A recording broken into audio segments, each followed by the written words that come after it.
Ngành y vốn được xem là biểu tượng của sự sống và lòng trắc ẩn, đôi khi lại phơi bày những góc khuất đen tối. Từ vụ án nữ y tá Lucy Letby tại nước Anh tước đoạt mạng sống của những trẻ sơ sinh, đến chuỗi án mạng kinh hoàng trong bệnh viện Texas, tất cả đã phác họa một bức tranh u ám về mặt trái của ngành y tế. Những bi kịch này không chỉ để lại nỗi đau cho gia đình nạn nhân, mà còn gióng lên hồi chuông cảnh báo về những lỗ hổng nghiêm trọng trong hệ thống giám sát và đạo đức nghề nghiệp. Hôm nay, mời các bạn hãy cùng Văn Tùng siêu kỳ án bước vào hành trình khám phá những góc tối kinh hoàng này. Trước khi bắt đầu, đừng quên like và subscribe kênh để không bỏ lỡ bất kỳ nội dung nào. Cảm ơn các bạn đã đồng hành. 1. Vụ án nữ y tá Lucy Letby lấy mạng 7 trẻ đỏ hỏn rúng động nước Anh. Ngày 21 tháng 8 năm 2023, tòa án đã kết án nữ y tá Lucy Letby với hình phạt tù chung thân không ân xá. Phán quyết đã chấm dứt vụ án hình sự khủng khiếp nhất nước Anh trong thời gian gần đây. Lucy đã cướp đi mạng sống của 7 trẻ sơ sinh và âm mưu gây hại 6 trẻ khác tại bệnh viện nơi cô ta làm việc, khiến nước Anh và cả thế giới phải bàng hoàng và căm phẫn. Làm sao cô ta có thể thực hiện những tội ác kinh hoàng đó mà không bị phát hiện? Liệu có ai đã đứng sau che giấu, bao che cho Lucy hay không? Và tại sao cô ta lại có thể nhẫn tâm ra tay với những hình hài bé nhỏ vô tội đó? Tất cả những bí ẩn này sẽ được hé lộ trong video hôm nay. Lucy Letby sinh ngày 4 tháng 1 năm 1990 tại Hereford, gần biên giới giữa Anh và xứ Wales, trong một gia đình có vẻ ngoài bình thường. Cha cô ta là chủ một cửa hàng nội thất, còn mẹ là kế toán viên. Là con một, Lucy luôn là niềm tự hào của cha mẹ. Từ nhỏ, cô ta đã yêu thích trò chơi, bác sĩ và búp bê. Và Lucy luôn gắn đạt thành tích xuất sắc với mong muốn trở thành bác sĩ cứu người. Cha mẹ Lucy không ngại đầu tư cả về tài chính lẫn thời gian để đảm bảo cô con gái duy nhất có điều kiện tốt nhất để thành công. Vì vậy, cô ta luôn được học tập trong những môi trường giáo dục tốt, từ trường trung học Elston và sau đó là trường cao đẳng Hereford Sixth Form, một trong những ngôi trường danh tiếng nhất nước Anh. Trong mắt bạn bè và người thân, cô là một mọt sách thực thụ, say mê đọc tiểu thuyết, xem phim và thỉnh thoảng chơi điện tử để giải trí. Sau khi tốt nghiệp xuất sắc ngành y tá, Lucy nhận được đánh giá cao từ đồng nghiệp và giảng viên trong thời gian thực tập tại Bệnh viện Phụ nữ Liverpool. Năm 2011, khi chỉ mới 21 tuổi, cô ta được nhận vào làm tại khoa chăm sóc sơ sinh của Bệnh viện Counties of Chester ở Tây Bắc nước Anh. Những năm đầu trong sự nghiệp, Lucy nhanh chóng thích nghi với công việc tại khoa sản và đơn vị chăm sóc sơ sinh. Cô ta tự hào chia sẻ với cha mẹ, công việc của con là chăm sóc các em bé sơ sinh với những nhu cầu hỗ trợ khác nhau. Có những bé chỉ ở đây vài ngày, nhưng cũng có bé phải ở lại vài tháng. Con rất vui khi thấy các bé tiến bộ từng ngày và được hỗ trợ gia đình của họ. Không chỉ dừng lại ở đó, cô ta còn tích cực tham gia các chiến dịch nâng cao kỹ năng chăm sóc trẻ sơ sinh, trở thành gương mặt đại diện cho một số tổ chức từ thiện. Một trong những chiến dịch mà Lucy đại diện đã thu về tổng cộng 3 triệu bảng Anh sau khi kết thúc chương trình. Ngày 8 tháng 6 năm 2015, một cặp sinh đôi chào đời sớm hơn dự kiến 6 tuần và được đưa vào đơn vị chăm sóc sơ sinh ngay trong đêm. Các bác sĩ đã kiểm tra sức khỏe của hai bé và kết luận rằng cả hai đều khỏe mạnh, dự đoán sẽ phát triển tốt. Tuy nhiên, chỉ 90 phút sau, chuông báo động từ vị trí của bé trai Arthur vang lên. Tình trạng của cậu bé đột nhiên xấu đi nghiêm trọng, nhịp tim trở nên bất thường. Các y tá, bao gồm cả Lucy, lập tức chạy đến chỗ cậu bé để cấp cứu và tìm hiểu nguyên nhân. Thế nhưng, Arthur nhanh chóng lên cơn đau tim và qua đời ngay sau đó. Nguyên nhân được xác định là do thuyên tắc khí. Đây là một biến chứng nghiêm trọng khi các bong bóng khí xâm nhập vào động mạch, khiến ngăn cản dòng máu lưu thông. Tình trạng này nhanh chóng dẫn đến các biến chứng nghiêm trọng cho cậu bé. Tuy nhiên, sau khi sự cố này được tuyên bố là tai nạn y tế, vụ việc đã nhanh chóng khép lại. Vài giờ sau, Lucy nhắn tin cho một đồng nghiệp với nội dung rằng: "Tôi đã phải thông báo với cha mẹ đứa bé về sự ra đi của con trai họ. Người cha ngã quỵ khóc lóc van xin tôi đừng mang con của anh ấy đi, và tôi đã tự mình đưa đứa bé đến nhà lạnh. Thật đau lòng. Sau sự cố, Lucy được nghỉ vài giờ để lấy lại tinh thần. Tuy nhiên, một số đồng nghiệp cho biết họ đã nghe thấy cô y tá này cười một mình trong phòng thay đồ. Dù vậy, không ai thực sự quan tâm đến chi tiết này. Sau vài giờ nghỉ ngơi, Lucy bắt đầu trở lại công việc của mình. Lúc này, Chloe, chị em song sinh của Arthur, cũng bắt đầu gặp vấn đề sức khỏe, nên đội ngũ y tá nhanh chóng cấp cứu cho cô bé. Chloe được chuyển khẩn cấp sang đơn vị hồi sức tích cực. Sau khi kiểm tra, các bác sĩ phát hiện có khí trong ruột của cô bé, gây trở ngại cho các hoạt động diễn ra trong cơ thể.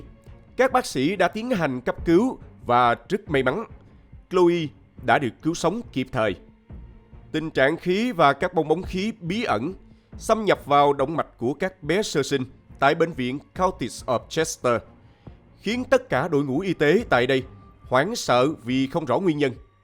Sau đó, Lucy tạm thời được ngừng làm việc để nghỉ ngơi theo luật y tế của nước Anh. Tuy nhiên, cô ta bày tỏ thái độ thất vọng khi không được chăm sóc các bé một thời gian. Thậm chí, cô ta còn nhắn tin cho một đồng nghiệp để giải bày: "Tôi không thể ngừng nghĩ về Arthur. Tôi có cảm giác rằng tôi cần phải quay lại phòng chăm sóc trẻ sơ sinh để vượt qua câu chuyện đau lòng này. Tôi thực sự cần phải chăm sóc những đứa trẻ." Vì thế, nên chỉ vài ngày sau khi Arthur qua đời và Chloe may mắn được cứu sống, Lucy đã được quay trở lại đơn vị chăm sóc sơ sinh. Nhưng không lâu sau, một cảnh báo khác lại vang lên. Oliver, một bé trai sinh non 7 tuần, đột nhiên mất ý thức và qua đời. Mọi thứ diễn ra quá nhanh trong sự bàng hoàng của đội ngũ y bác sĩ bệnh viện County of Chester. Kết quả khám nghiệm cho thấy các bong bóng khí đã xâm nhập vào hệ thống tuần hoàn của cậu bé, ngăn cản máu lưu thông, khiến cậu bé ngừng thở. Đến ngày 22 tháng 6 năm 2015, sự căng thẳng tại đơn vị chăm sóc sơ sinh đã lên đến đỉnh điểm. Chỉ trong vòng 22 ngày, có quá nhiều sinh mạng nhỏ bé đã ra đi, và đây là điều chưa từng có trong lịch sử của bệnh viện. Chỉ vài ngày sau đó, đến lượt Sophia, một bé gái mới nhập viện, đột nhiên gặp phải hàng loạt các vấn đề nghiêm trọng.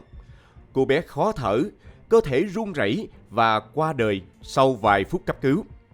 Điều kỳ lạ là các y tá đã ghi rõ rằng da của Sophia xuất hiện sự thay đổi màu bí ẩn, giống hệt như trong các trường hợp trước đó. Hàng loạt vụ việc xảy ra là một lời nguyền đã được lan truyền trong bệnh viện, khiến đội ngũ nhân viên rơi vào tình trạng làm việc trong trạng thái lo lắng cực độ. Thậm chí, có những người đã khóc trong phòng thay đồ trước khi bắt đầu ca làm của mình.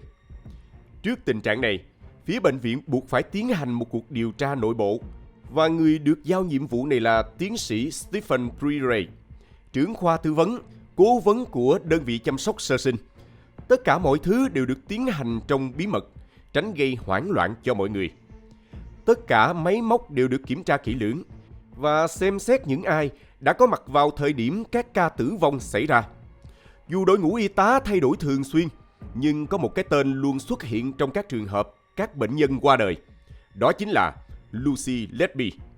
Nữ y tá này chưa từng nghỉ phép sau bất kỳ sự cố nào, kể cả sau sự ra đi của đứa trẻ đầu tiên, thứ hai hay thứ ba.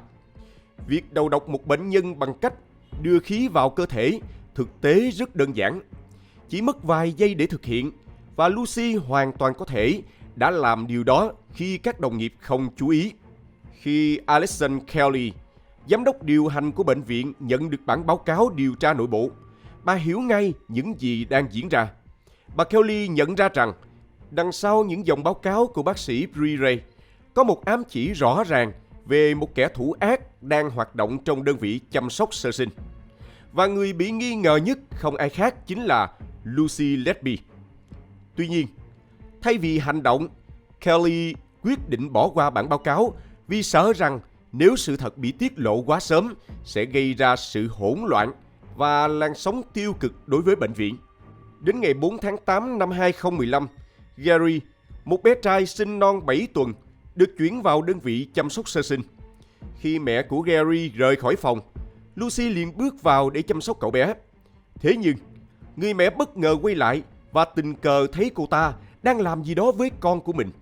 Khi bà hỏi, Lucy chỉ trả lời rằng, đừng lo, tôi là y tá mà. Mặc dù vậy, hành động của Lucy trông rất đáng ngờ. Sau đó, cô ta nhanh chóng rời khỏi phòng. Ngày hôm sau, có thêm một đứa trẻ đáng thương tiếp tục qua đời.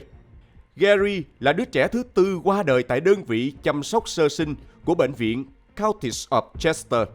Nhưng không ai báo cáo sự việc cho cơ quan chức năng. Chuỗi vụ việc hoàn toàn được giữ kín và một lần nữa, khám nghiệm pháp y chỉ ra rằng Gary qua đời do không khí lọt vào hệ tuần hoàn, gây tắc nghẽn dòng máu.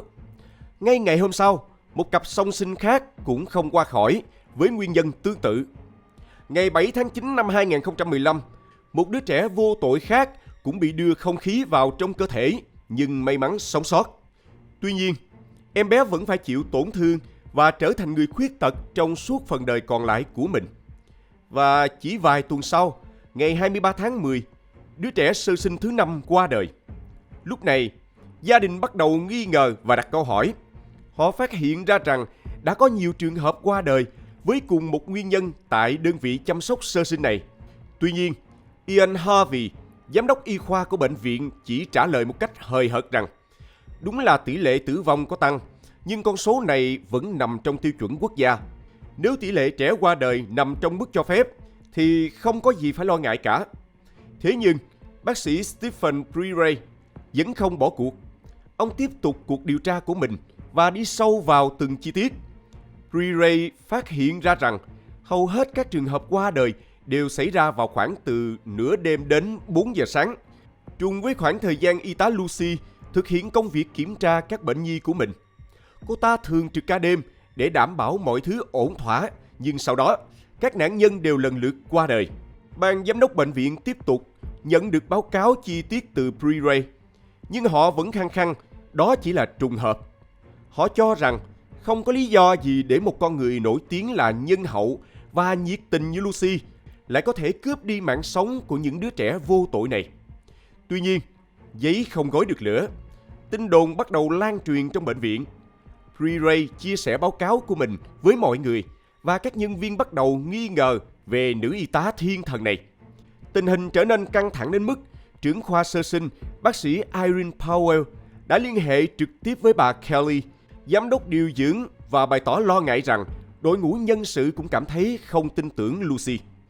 Dù đến lần thứ 3 nhận được báo cáo, ban giám đốc bệnh viện vẫn không có phương án xử lý dứt điểm. Họ chỉ đơn giản chuyển cô ta sang lịch trực ca ngày với lý do cô cần giữ gìn sức khỏe của mình. Họ cho rằng đây là biện pháp tốt nhất vì không có bằng chứng chính xác nào để chứng minh Lucy có tội. Nếu sự việc dừng lại, Lucy không phải y tá ác quỷ. Nhưng nếu cô ta thực sự là kẻ đứng sau tất cả mọi chuyện, thì các trường hợp tương tự sẽ bắt đầu xuất hiện vào ban ngày.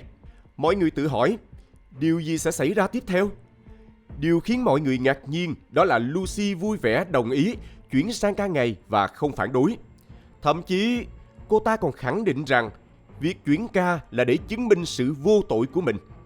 Lucy đã nghe thấy những tin đồn về mình và cô ta tỏ ra vô cùng bất ngờ trước những cáo buộc vô căn cứ của đồng nghiệp. Người phụ nữ tàn độc này giả vờ như mình vô tội, tỏ ra vô cùng kinh ngạc khi bản thân lại bị nghi ngờ là nguyên nhân đứng sau hàng loạt sự ra đi của những đứa trẻ sơ sinh đáng thương.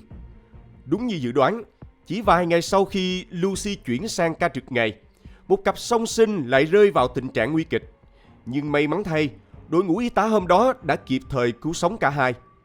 Và những sự cố này trở thành manh mối quan trọng giúp các nhà điều tra có thể chứng minh cô ta chính là kẻ đứng sau tất cả các vụ qua đời xảy ra tại bệnh viện Counties of Chester. Đến tháng 5 2016, đội ngũ y bác sĩ tại đơn vị chăm sóc sơ sinh đã rơi vào khủng hoảng nghiêm trọng vì sự căng thẳng kéo dài. Mỗi khi tiếng chuông báo động vang lên, họ đều cảm thấy khiếp sợ. Không khí hoảng loạn bao trùm và mọi người bắt đầu nghi ngờ lẫn nhau. Khi đó, Lucy bị đồng nghiệp cô lập hoàn toàn, bị theo dõi để tìm ra bằng chứng rằng cô ta chính là nhân viên y tế ác quỷ trong những lời đồn. Với sự phẫn nộ, bác sĩ Stephen Preray vẫn tiếp tục đệ trình những nghi vấn của mình lên ban giám đốc bệnh viện. Sau đó, một cuộc họp đã được tổ chức, nhưng cuối cùng họ vẫn quyết định giữ Lucy ở lại vị trí của mình. Lý do đơn giản là vì những người đứng đầu bệnh viện sợ sự việc sẽ bị tiết lộ, lo rằng bệnh viện có thể mất đi sự ủng hộ và họ sẽ bị thay thế. Điều đó khiến không ai muốn đối mặt với hậu quả, nên đã chọn cách im lặng và hy vọng mọi chuyện sẽ tự dừng lại. Nhưng từ tháng 4 đến tháng 6, 3 đứa trẻ khác lại rơi vào tình trạng nguy kịch. Một bé bị tổn thương não, một bé khác bị biến dạng cổ họng do ống thông được đưa vào quá thô bạo khiến bé không thể thở. Trước tình trạng đó, Lucy được yêu cầu nghỉ ngắn hạn, và điều khiến mọi người kinh ngạc là trong thời gian cô ta vắng mặt, không có bất kỳ sự cố nào xảy ra. Thế nhưng, đến khi nữ y tá này quay trở lại làm việc, lại có thêm 3 trẻ sơ sinh đột ngột rơi vào tình trạng nguy kịch, và 2 trong số 3 em bé đó đã không qua khỏi. Lúc này, tình hình trở nên nghiêm trọng hơn bao giờ hết. Một số người bắt đầu báo cáo với chính quyền và nộp đơn kiện để mở cuộc điều tra chính thức về các trường hợp qua đời bất thường trong suốt thời gian qua. Đáng buồn thay, giám đốc Ian Harvey vẫn bày tỏ quan điểm không muốn để sự việc lan rộng ra khỏi phạm vi bệnh viện và từ chối báo cáo cho chính quyền. Tình hình nội bộ tiếp tục leo thang, làn sóng phản đối của nhân viên trở nên căng thẳng kéo dài. Mãi đến cuối tháng 6 năm 2016, ban giám đốc mới tổ chức một cuộc họp khẩn cấp, thảo luận về vấn đề có nên báo cáo vụ việc cho cảnh sát hay không. Và hành vi của Lucy Letby trong tất cả các trường hợp qua đời đó trở thành vấn đề chính của cuộc thảo luận. Ban giám đốc lo ngại rằng việc mở một cuộc điều tra để săn phù thủy dựa trên những bằng chứng gián tiếp sẽ gây tổn hại nghiêm trọng đến danh tiếng của bệnh viện. Vì vậy, họ nghĩ ra 2 giải pháp để tránh những scandal không cần thiết. Giải pháp thứ nhất là thuyên chuyển Lucy ra khỏi đơn vị chăm sóc sơ sinh và đưa vào làm một vị trí hành chính. Nếu cô ta thực sự là thủ phạm, số lượng nạn nhân sẽ không thể tăng lên. Giải pháp thứ hai, ban giám đốc bệnh viện cũng thống nhất không đưa trẻ sinh non vào đơn vị chăm sóc sơ sinh nữa, mà chuyển các bé sang các đơn vị khác, hoặc thậm chí gửi các em đến các bệnh viện khác. Điều này có vẻ hợp lý, khi có ít trẻ hơn thì có ít trường hợp xấu xảy ra hơn. Thay vì bắt lấy hung thủ, họ lại chọn cách cho hung thủ một con đường khác. Điều đáng buồn là đây chính là giải pháp được đề xuất một cách rất nghiêm túc. Điều đáng kinh ngạc hơn nữa, khi Lucy biết bản thân xuất hiện trong nhiều bản báo cáo và bị chuyển sang vị trí hành chính vì bị nghi ngờ là kẻ gây nên mọi chuyện, cô ta đã đệ đơn kiện bệnh viện. Để bảo vệ danh tiếng, phía bệnh viện ngay lập tức xin lỗi một cách yếu ớt nhằm tránh đưa vụ việc đi quá xa. Thậm chí còn tìm cách che giấu toàn bộ sự việc về những em bé đã qua đời. Giám đốc bệnh viện cấm bất kỳ ai nhắc đến những sự cố đã xảy ra trong bệnh viện với người ngoài. Ngay cả bác sĩ Bree Ray, người đã điều tra và liên tục báo cáo về Lucy, cũng bị ban giám đốc chỉ trích nặng nề. Tuy nhiên, đến tháng 5 năm 2018, nhiều em bé vô tội khác tiếp tục qua đời, khiến tình hình ngày càng hỗn loạn. Bệnh viện buộc phải liên hệ với cơ quan chức năng để tìm cách chấm dứt chuỗi sự kiện kinh hoàng này. Khi lực lượng điều tra vào cuộc, họ vô cùng bàng hoàng phát hiện ra số lượng ca trẻ sơ sinh tử vong bất thường, những sự cố đầy nghi vấn và báo cáo chi tiết của bác sĩ Bree Ray suốt thời gian qua.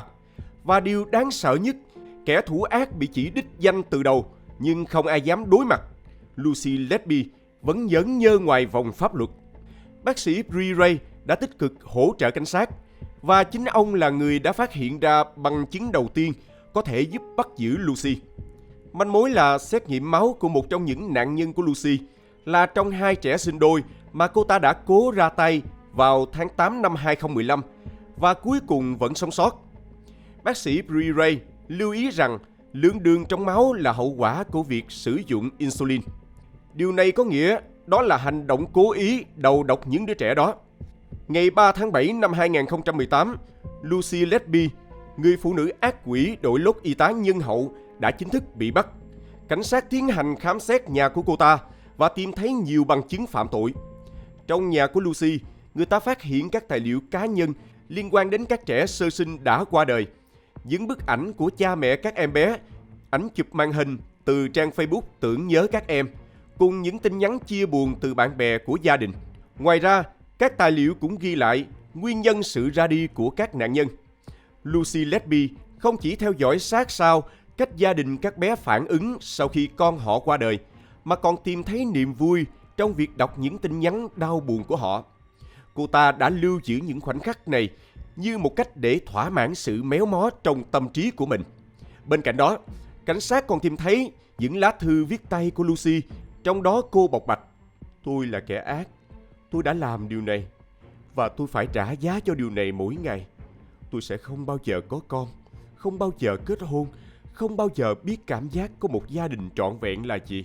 Tôi không làm gì sai cả, nhưng tôi ghét bản thân vì những gì đã xảy ra. Tôi cảm thấy cô đơn, sợ hãi. Tương lai sẽ ra sao? Tôi có thể thoát khỏi điều này không? Tôi không đáng sống. Tôi đã cố ý làm điều đó với những đứa bé. Tại sao lại là tôi? Tôi là một người khủng khiếp và độc ác. Thế giới sẽ tốt hơn nếu không có tôi." Dù đã có những lá thư tự thú, các cuộc điều tra khám xét và các báo cáo chi tiết về hành vi phạm tội, nhưng Lucy Letby vẫn kiên quyết không nhận tội. Thông qua kiểm tra máy tính cá nhân, điều tra viên đã phát hiện cô ta có mối quan hệ mập mờ với một bác sĩ đã có gia đình. Cả hai thường xuyên gặp nhau tại các khách sạn ở London, đi dạo trong rừng và trao đổi tin nhắn tình tứ trên Facebook suốt đêm, cũng như gọi nhau bằng những cái tên thân mật. Mối quan hệ này được cho chính là động cơ dẫn đến những hành vi tàn ác của Lucy. Có thể cô ta muốn thu hút sự chú ý của người tình bằng cách tạo ra những thảm kịch tại đơn vị chăm sóc sơ sinh mình đang công tác. Theo công tố viên Nick Johnson, Lucy đã tính toán kỹ lưỡng từng trường hợp để tạo ra cơ hội thảo luận với vị bác sĩ đó về các biện pháp chăm sóc trẻ sơ sinh tốt hơn.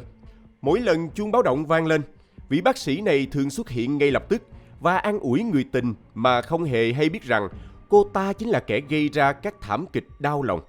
Bằng cách tiêm khí vào các trẻ sơ sinh, Lucy sẽ có cơ hội được gặp người tình trong vài phút, rồi sau đó thảo luận với anh ta về những gì vừa xảy ra. Cảnh sát cũng tiến hành điều tra toàn bộ sự nghiệp của Lucy, bao gồm cả thời gian cô ta làm việc tại Bệnh viện Phụ nữ Liverpool. Sau đó, Lucy được tại ngoại vào ngày 6 tháng 7 năm 2018, nhưng bị bắt lại vào ngày 10 tháng 6 năm 2019, rồi tiếp tục được tại ngoại vào ngày 13 tháng 6. Đến ngày 10 tháng 11 năm 2020, cô ta bị bắt giữ lần thứ 3, và lần này bị từ chối cho tại ngoại. Trong suốt quá trình điều tra, Lucy vẫn phủ nhận mọi cáo buộc. Phiên tòa xét xử Lucy Letby diễn ra tại tòa án Manchester Crown vào ngày 10 tháng 10 năm 2022. Luật sư của Lucy giải trình trước bồi thẩm đoàn rằng cô ta chỉ là nạn nhân của một loạt các sự việc đáng tiếc xảy ra một cách trùng hợp.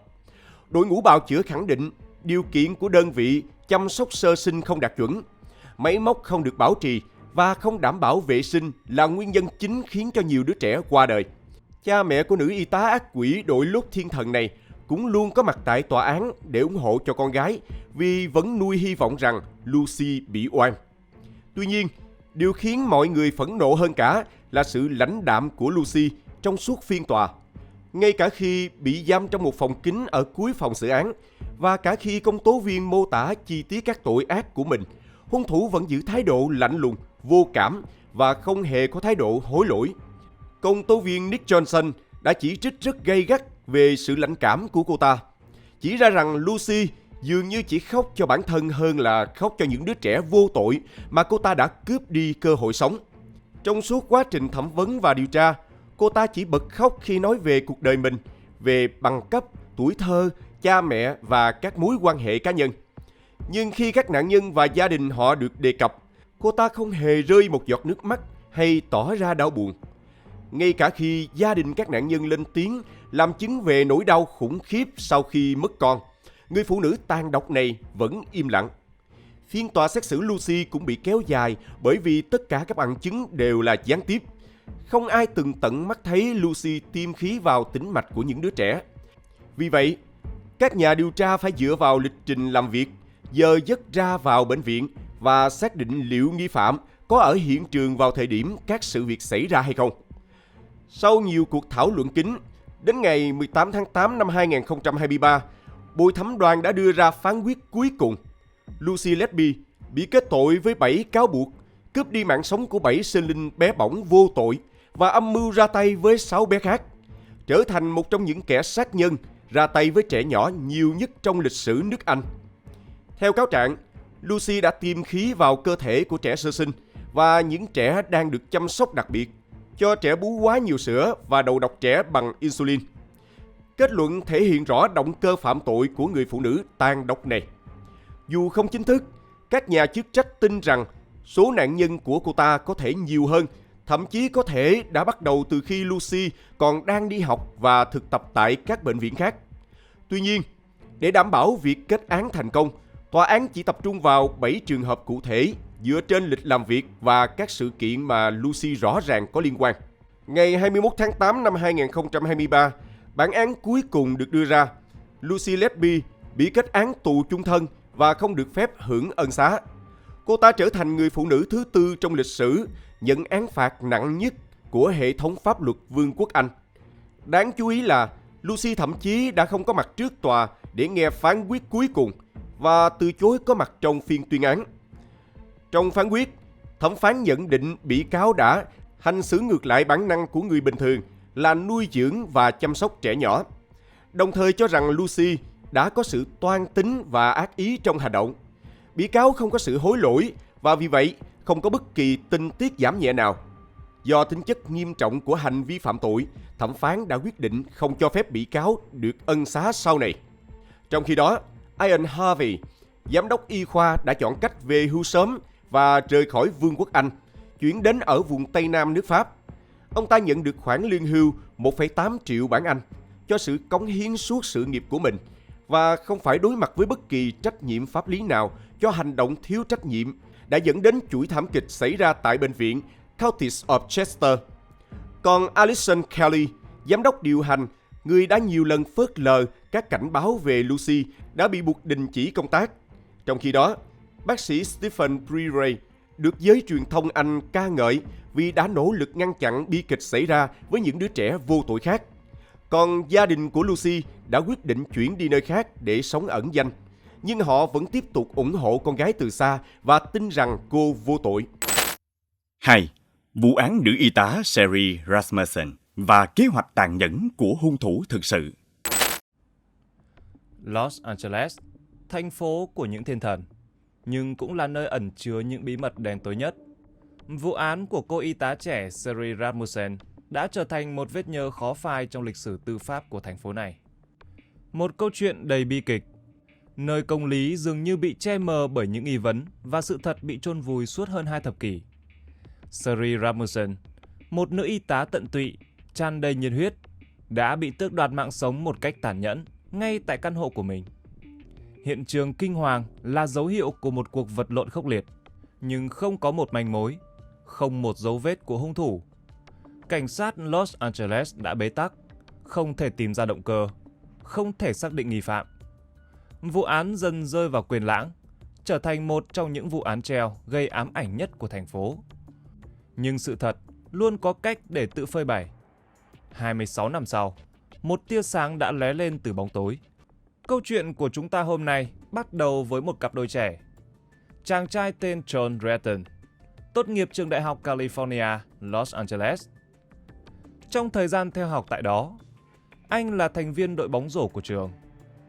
John không chỉ có ngoại hình cao lớn, điển trai ưa nhìn, mà còn có tính cách vô cùng hài hước. Những người xung quanh đều nói rằng John không hề kém cạnh chút nào so với một người mẫu cả. Mùa hè năm 1984, John quen một cô gái tên Sherry Rasmussen. Cũng giống như John, Sherry là một cô gái rất xinh đẹp và thông minh. Cô tốt nghiệp Đại học Loma Linda, ngôi trường chuyên đào tạo nhân viên y tế với tấm bằng xuất sắc và giữ chức vụ y tá trưởng tại bệnh viện Glendale. Mặc dù khi gặp nhau, Sherry đã 27 tuổi, thậm chí hơn John 2 tuổi, nhưng vấn đề tuổi tác chẳng hề ảnh hưởng đến tình yêu ngày càng lớn dần của họ. Tháng 11 năm 1985, sau một năm hẹn hò, họ chính thức trở thành vợ chồng. Ngày 24 tháng 2 năm 1986, đúng 3 tháng sau ngày cưới, vào ngày thứ 2 đầu tuần, John dậy sớm chuẩn bị đi làm. Sherry tuy đã dậy trước đó nhưng vẫn nán lại trên giường. Hôm nay là lịch tham gia lớp học đào tạo nhân sự mà bệnh viện đã sắp xếp cho cô. Nhưng với vị trí cấp cao như Seri, công việc của cô vốn không liên quan gì, nên cô cũng chẳng có chút hứng thú nào. Thêm nữa, tối hôm trước, cả hai vợ chồng đã xem phim đến tối muộn, nên khá mệt. Vì vậy, Seri nói với chồng rằng cô muốn xin nghỉ ở nhà một ngày để nghỉ ngơi. Mặc dù không phản đối quyết định của vợ, nhưng John vẫn đề nghị Seri suy nghĩ thêm. Nghỉ ở nhà cả ngày quả là hơi lãng phí.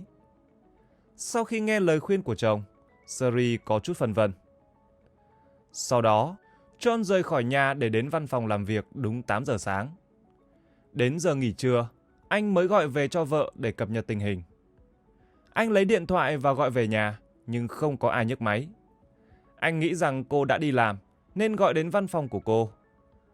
Thế nhưng, người nhấc máy lại là trợ lý của Seri, và cô ấy báo hôm nay Seri chưa tới văn phòng. John có chút hoài nghi, nên trợ lý ngay lập tức giải thích thêm. Seri có buổi đào tạo nhân sự, nên có thể cô đã đi thẳng tới buổi họp mà không rẽ qua văn phòng. John đoán rằng có lẽ vợ mình đang bận, nên anh cũng không nghĩ gì nhiều thêm. Rồi đến giờ tan ca, anh lên xe và trở về nhà. Nhà của hai vợ chồng là một căn biệt thự nhỏ 3 tầng. Tầng 1 có một chiếc gara, đủ cho 2 xe ô tô và trực tiếp nối với phòng khách. Tuy nhiên, khi John lái xe về phía gara nhà mình, anh hoảng hốt khi phát hiện ra cửa gara mở toang. Chiếc BMW của Seri cũng biến mất. Điều đáng chú ý hơn là cửa gara rơi vãi đầy mảnh kính vỡ. Khung cảnh ấy khiến John cảm thấy sợ hãi. Rất nhanh chóng, anh lao xuống xe và tiến vào nhà.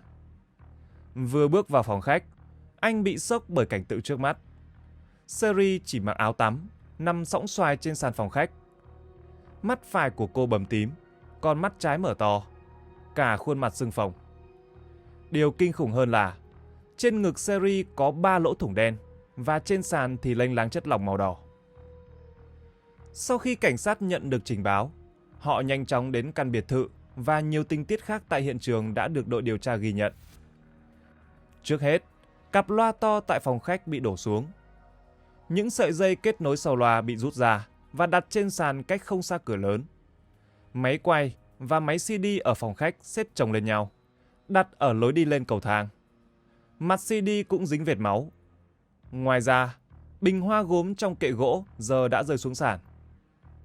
Lên đến khu vực tầng 2, ngoại trừ một trong 2 cánh cửa kính mở ra ban công ngoài trời bị vỡ, không có điểm bất thường nào khác. Những mảnh vỡ từ tầng 2 đã rơi xuống trước cửa gara tầng 1. Nhân viên pháp y còn phát hiện 2 lỗ tròn ở chiếc chăn trải trên sofa phòng khách. Lỗ tròn có kích cỡ khớp với 3 lỗ tròn trên ngực Seri.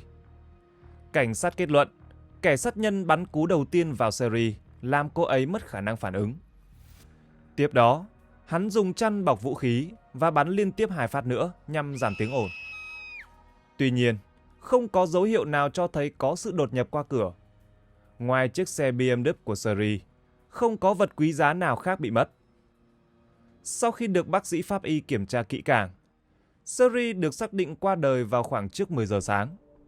Vết bầm trên mắt phải của cô có thể là do bị tác động vật lý bởi lọ hoa sứ ở hiện trường. Ngoài ra, phía trong cánh tay trái của cô có một dấu răng. Sau đó, bác sĩ pháp y đã tiến hành lấy mẫu DNA từ dấu răng này để có những điều tra sâu hơn. Thậm chí, sự phát triển khoa học tiên tiến sau này còn tạo ra được mô hình từ dấu răng đó. Trưởng phòng cảnh sát Lyle Mayer ngay lập tức đã tiến hành thẩm vấn với John. Bởi như người ta thường nói, trong những vụ án như thế này, khả năng người chồng là hung thủ rất cao. Nhưng khi John kể về lịch trình của mình trong ngày xảy ra vụ án và được cảnh sát kiểm tra chi tiết, anh đã được loại khỏi danh sách đối tượng tình nghi. Lúc này, cảnh sát Mayer đã đưa ra đánh giá sơ bộ của mình. Ông nói với John rằng, theo suy đoán của ông, vụ án này là một vụ trộm. Dựa vào tình hình phòng khách, có thể thấy mục đích ban đầu của hung thủ có lẽ là dàn âm thanh trong nhà, vì chúng chỉ dám trộm những món đồ lớn như vậy vào những ngày thứ 2 đầu tuần. Bởi vì đó là ngày đi làm nên hầu như chủ nhà sẽ không có nhà. Nhưng điều hung thủ không ngờ đến là Seri lại ở nhà. Vậy nên cảnh sát đã suy đoán và tóm tắt lại diễn biến vụ án như sau. Tên trộm đã phá khóa cửa căn biệt thự bằng một cách nào đó. Ban đầu, hắn nghĩ không có ai ở nhà. Vì vậy, khi tháo gỡ những thiết bị âm thanh, hắn không hề có ý định che giấu tiếng động. Không may là chúng không hề biết rằng Sherry đang nghỉ ngơi trên phòng ngủ tầng 2. Sau khi nghe thấy tiếng động lạ trong nhà, cô đã ngay lập tức đi xuống cầu thang để kiểm tra tình hình. Và khi phát hiện có trộm trong phòng khách, cô liền quay đầu chạy lên tầng 2 để bấm nút cảnh báo. Tên trộm lúc đó đã phát hiện ra Sherry và nhanh chóng đuổi theo để ngăn cô lại. Sherry là một nhân viên y tế nên rất hiểu biết về cơ thể con người. Cô biết làm gì để kiểm soát đối phương. Vì vậy, cô chọn cách khóa tay tên trộm, nhưng hắn đã cắn Sherry, hòng thoát ra. Chính hành động này của Sherry đã chọc giận hắn ta. Sau khi cô cảm thấy đau và buông tay, tên trộm đã đánh đập cô một cách dã man, cuối cùng gây ra một thảm kịch. Điều đáng kinh ngạc là cảnh sát Mayer đã đưa ra suy đoán rằng có tận 2 hung thủ. Bởi nếu tên trộm đã dự định đánh cắp loa, thì chắc chắn đã chuẩn bị những phương tiện vận chuyển từ trước đó. Nhưng lúc đó chiếc BMW của Sherry cũng đã biến mất. Và nếu có một hung thủ, thì không thể nào lái 2 chiếc xe được. Nếu hung thủ thực sự có 2 người, thì ban đầu bọn chúng chỉ định cắp một vài thứ, nhưng cuối cùng lại gây ra chấn thương cho Sherry. Khi chúng hoảng loạn định bỏ chạy, thì nhìn thấy chiếc xe đậu trong gara, nên đã nổi lòng tham và lái nó đi. Dù suy luận của Mayer có cơ sở, nhưng John đã quá đau buồn trước sự ra đi của vợ và không hề để ý gì đến những lý luận đó. Anh chỉ không ngừng cầu xin Mayer tìm ra hung thủ càng sớm càng tốt để đòi lại công bằng cho vợ mình. Ngày 25 tháng 2 năm 1986, một ngày sau khi xảy ra vụ án, cha của Sherry, ông Nels Rasmussen, đến tìm gặp thám tử Mayer. Ông vô cùng tức giận vì không nhận được tin con gái gặp nạn ngay sau đó, mà đến tận 1 giờ sáng ngày 25 tháng 2, ông mới biết mọi thông tin khi nhận được cuộc điện thoại từ cha của John. Nels nói rằng ông chưa bao giờ thích John. Ông luôn nghĩ rằng ngoài vẻ đẹp trai thì anh ta không có giá trị gì khác. Nhưng ông không thể nào tưởng tượng được con gái của mình lại bị John giết chết. Mayer sau khi biết được điều này có chút bối rối, vì theo như điều tra, John không thể là thủ phạm sát hại Sherry. Nhưng chưa kịp nói gì thêm, Nels đã tiếp tục chất vấn. Các ông đã kiểm tra bạn gái cũ của John chưa? Khiến Mayer vô cùng ngạc nhiên. Sau khi nhận thấy rằng cảnh sát hoàn toàn không biết gì về vụ việc này, ông Nels đã kể cho Mayer những điều con gái đã từng nói với ông. John rất đẹp trai và hào hoa, nên khi anh ta còn học đại học, có rất nhiều cô gái theo đuổi. Trong số đó, có một người cô gái theo đuổi John rất quyết liệt, tên là Stephanie Lazarus, thành viên cùng đội bóng rổ của trường. Ban đầu, Sherry không hề biết về sự tồn tại của cô ta. Nhưng vài tuần trước khi cô và John tổ chức đám cưới, Stephanie đã làm ảnh hưởng đến cuộc sống của họ rất nhiều. Nels kể rằng vào một ngày cuối tuần, cô ta đến nhà Sherry và John mà không báo trước.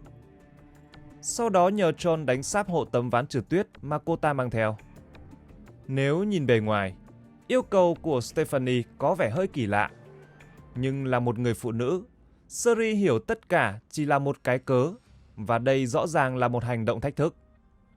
Vì điều này, Sherry đã cãi nhau với John. Lúc đó anh ta giải thích rằng khi còn đi học đại học, Stephanie không chỉ là bạn cùng phòng mà còn là thành viên của đội bóng rổ trường, nên mối quan hệ của họ khá thân thiết. Sau khi tốt nghiệp đại học, hai người tuy đã hẹn hò một thời gian nhưng nhanh chóng chia tay vì không hợp tính cách. Sau đó, họ cũng chẳng còn liên lạc nhiều nữa. Sherry sau khi nghe giải thích đã nguôi giận, nhưng vẫn không muốn để John đánh sáp tấm ván trượt tuyết cho cô bạn gái cũ. Nhưng John đã từ chối vợ mình và còn gợi ý không nên chọc tức Stephanie. Anh ta nói rằng điều này có thể làm tính cách cực đoan của Stephanie bộc phát ra ngoài. Sau vài ngày, Stephanie không nói không rằng mà đã trở lại. Dĩ nhiên lần này cô ta còn có lý do đàng hoàng hơn là lấy lại tấm ván trượt tuyết của mình. Tuy nhiên, lần trước khi cô ta đến, Sherry còn chưa biết rõ Stephanie là ai nên mới đẩy xảy ra chuyện như vậy. Nhưng lần này thì khác. Suri tự tay đưa tấm ván trượt tuyết cho Stephanie và nói cô đừng bao giờ quay lại nữa, bởi vì cô là người không được chào đón ở đây. Nhưng Suri đã đánh giá thấp sự trơ trẽn của Stephanie. Vài ngày sau, người phụ nữ này lại đến, và lần này sự xuất hiện của cô ta đã khiến Suri rất buồn. Thậm chí sau khi cô ta đi, Suri đã phải gọi điện cho cha và khóc rất nhiều. Nhưng thực tế là cô ta chẳng làm gì cả. Vậy tại sao Suri lại có phản ứng như vậy? Cô ta đến nhà vợ chồng John vào lúc khoảng 7 giờ sáng sau khi biết John đã đi làm. Cô ta đã lựa thời điểm rất khéo léo, bởi vì thường Suri sẽ ra khỏi nhà sớm hơn John. Chỉ vì ngày đó có lý do đặc biệt nên cô mới đi muộn hơn. Chính vì thế, cô đã đụng mặt Stephanie. Theo thường lệ, thời điểm Stephanie đến, Suri đã đi làm rồi, thì ở nhà chỉ có John. Liệu mỗi sáng sau khi người vợ ra khỏi nhà, bọn họ đều hẹn hò ở chính căn nhà của cặp đôi mới cưới hay sao? Chỉ cần nghĩ đến viễn cảnh đó là Suri lại không thể chịu đựng được. Khi John biết chuyện, anh ta giải thích rằng điều đó thực sự chỉ là một sự trùng hợp. Đứng từ góc độ của Suri, cô ấy chỉ hy vọng John sớm có thái độ rõ ràng trước vấn đề này, để Stephanie không còn gây ảnh hưởng đến cuộc sống của họ. Nhưng John lại nghĩ rằng cách tốt nhất để đối phó với Stephanie là không để ý đến cô ta nữa. Sau một thời gian không nhận lại được gì, cô ta sẽ chán nản và tự rời đi. Nhưng mọi chuyện không dừng lại ở đó. Khi Stephanie không thành công trong việc tạo ra mâu thuẫn cho mối quan hệ giữa John và Suri, cô ta đã quyết định đi xa hơn. Lần này cô ta không đến nhà nữa, mà đến tận văn phòng của Suri. Stephanie nói với Suri rằng thực ra mối quan hệ tình ái của mình và John chưa bao giờ kết thúc. Cô ta còn đe dọa Suri rằng nếu cô ta không thể ở bên John, thì không ai khác có thể ở bên anh ấy. Kể đến đây, ông Nels, cha của Suri nói tiếp, nếu chỉ đến làm phiền trước khi kết hôn còn chấp nhận được, nhưng kể cả sau khi Suri và John đã kết hôn, Stephanie vẫn đến để gây rối và phá đám là không thể chấp nhận được. Vì vậy, dựa vào những sự kiện trên khiến ông cảm thấy sự ra đi của con gái ông có thể liên quan đến người phụ nữ này. Mayer sau khi nghe được toàn bộ câu chuyện cũng cảm thấy Stephanie có chút khả nghi. Để cho ông Nels yên tâm, cảnh sát nói sẽ điều tra thêm về vụ việc này. Nhưng thực chất, dấu vết nhanh chóng đã bị Mayer loại trừ. Có hai lý do chính khiến Mayer đưa ra quyết định như vậy. Lý do thứ nhất, sau khi xảy ra vụ án, Mayer và John đã nói chuyện nhiều lần. Điều này cũng khiến Mayer có cảm tình hơn với John. Nhìn từ góc độ chuyên môn và phán đoán của một cảnh sát, sự qua đời của vợ đã khiến John gặp phải một cú sốc lớn. Vậy nên sự buồn bã và đau đớn mà anh ta thể hiện hoàn toàn là thật và không có chút giả dối nào. Mayer không nghĩ rằng John sẽ che giấu hay bảo vệ cho ai đó có liên quan đến hung thủ. Khi Mayer hỏi về Stephanie, John trả lời mối quan hệ này đã kết thúc từ lâu. Mặc dù Stephanie thật sự là loại người cố chấp trong tình cảm, nhưng nói rằng cô ta ám sát Suri vì vấn đề này quả thực là khó có thể xảy ra. Lý do thứ hai cũng là điểm quan trọng nhất. Cảnh sát đã khoanh vùng đối tượng tình nghi trong vụ án này. Ngay trước thời điểm Suri bị hại, cùng khu vực nơi họ ở, đã nhận báo cáo về 2 vụ trộm đột nhập vào nhà. Trong đó, một người báo cáo đã thấy 2 người đàn ông Latin đang lục soát và trộm đồ nhà mình khi quay trở về nhà. Khi kẻ trộm phát hiện chủ nhà, một trong 2 kẻ trộm đã ngay lập tức rút vũ khí ra và bắn vào họ. May mắn là không trúng. Tại hiện trường vụ án, nhân viên điều tra cũng tìm thấy một viên đạn 38 caliber.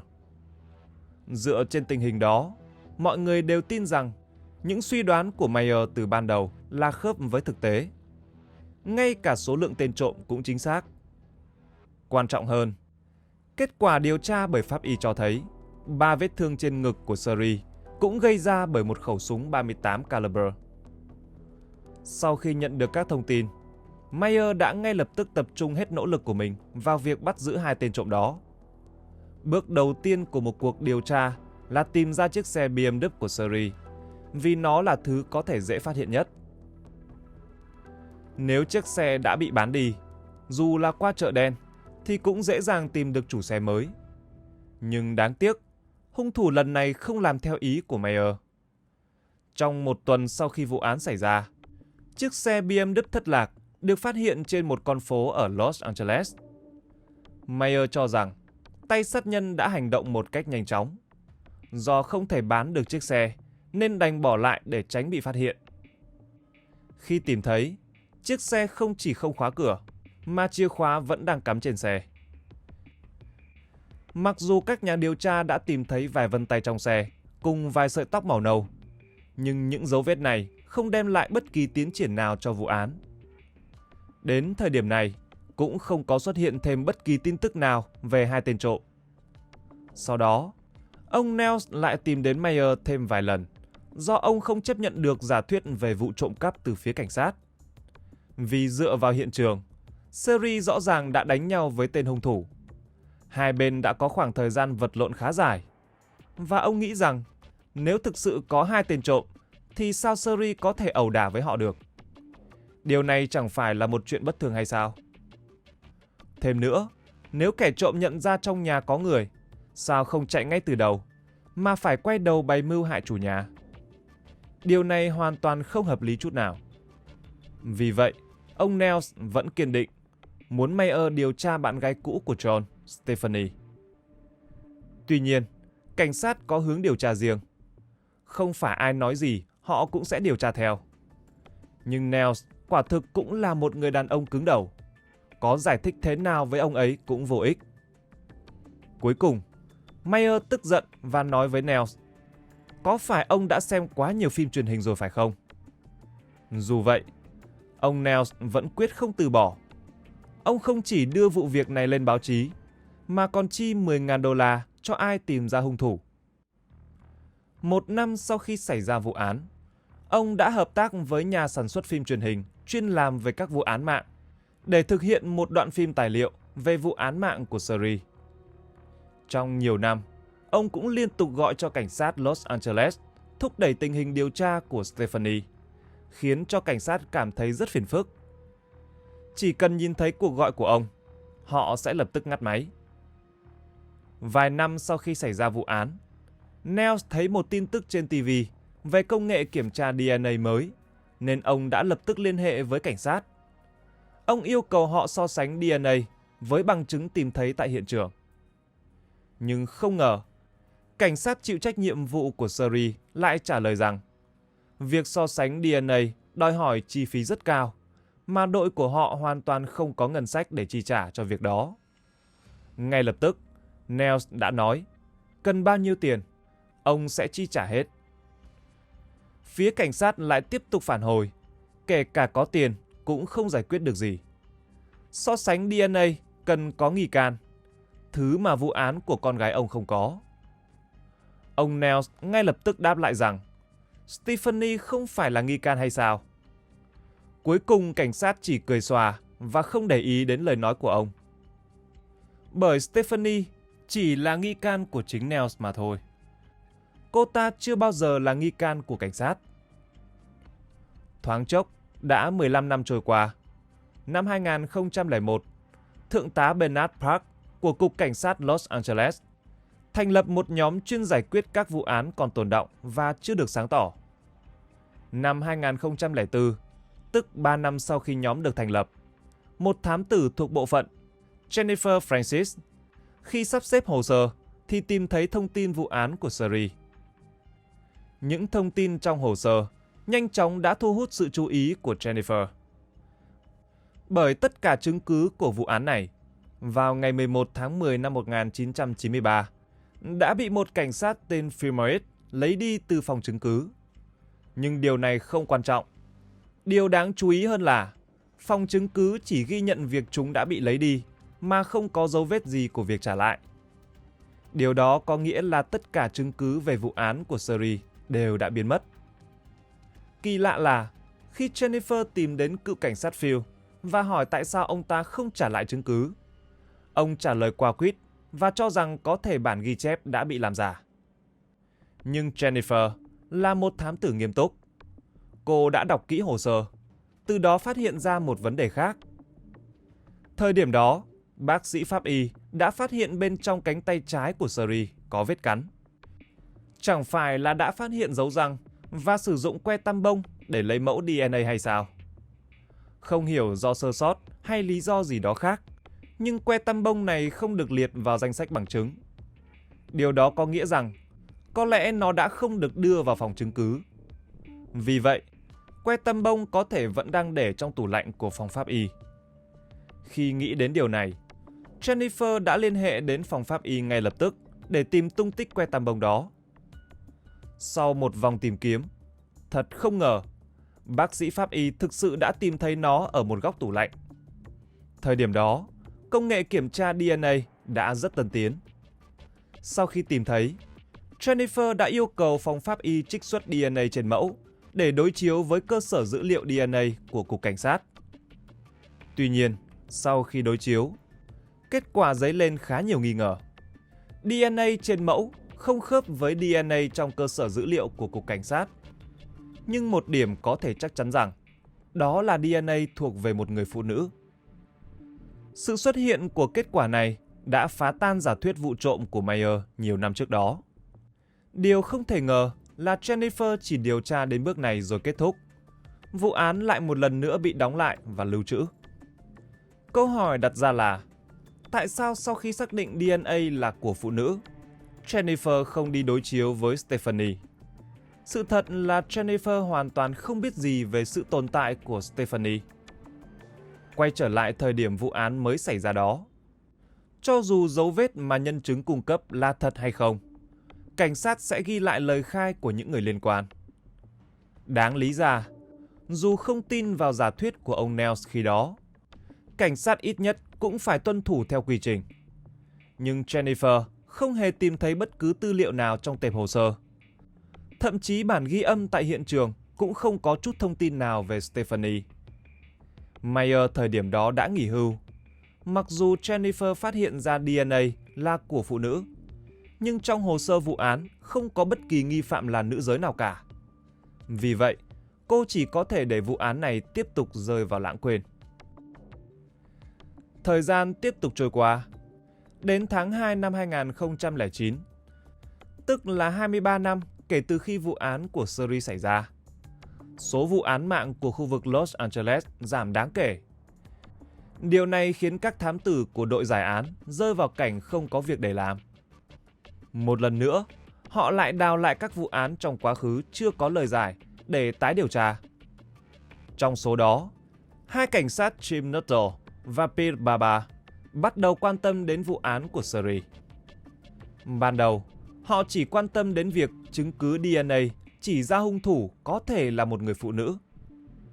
Tuy nhiên, ngay sau đó, họ gặp phải vấn đề giống như Jennifer ngày xưa. Đó là hoàn toàn không có nghi phạm nào trong hồ sơ là phụ nữ cả. Nhưng khác với Jennifer, Jim và Peter đã tìm thấy trong hàng trăm trang hồ sơ một mẫu bằng chứng ghi chép về một người phụ nữ, ngoại trừ nạn nhân. Ghi chép này được tạo vào ngày 19 tháng 11 năm 1987, được viết vào hồ sơ sau 1 năm rưỡi diễn ra vụ án. Bản ghi chép có ghi, John xác nhận Stephanie Lazarus là người yêu cũ của mình. Họ quan tâm đến cái tên này không chỉ bởi cô là một người phụ nữ, mà còn thấy cái tên này rất quen. Sau đó, cả hai đã nhập thử tên này vào danh sách cán bộ cảnh sát Los Angeles. Và kết quả nhận được khiến Jim và Peter sửng sốt. Stephanie Lazarus là một thám tử cấp cao, bên bộ phận lo các vụ trộm vật phẩm nghệ thuật. Vị trí này so với người ngoài có thể là bình thường, ít áp lực. Nhưng từ góc độ cảnh sát thì đây là một công việc đòi hỏi chuyên môn và năng lực rất cao. Vì các tác phẩm nghệ thuật thường được lưu trữ tại nhà của một số người nổi tiếng trước khi bị đánh cắp. Vì vậy, các thám tử làm việc tại bộ phận này thường là những người xuất sắc nhất trong đội cảnh sát, rất được đồng nghiệp kính trọng. Nhóm người này thường có mối quan hệ rất rộng trong quá trình điều tra. Nhưng Jim và Peter không hề chùn bước khi biết điều này.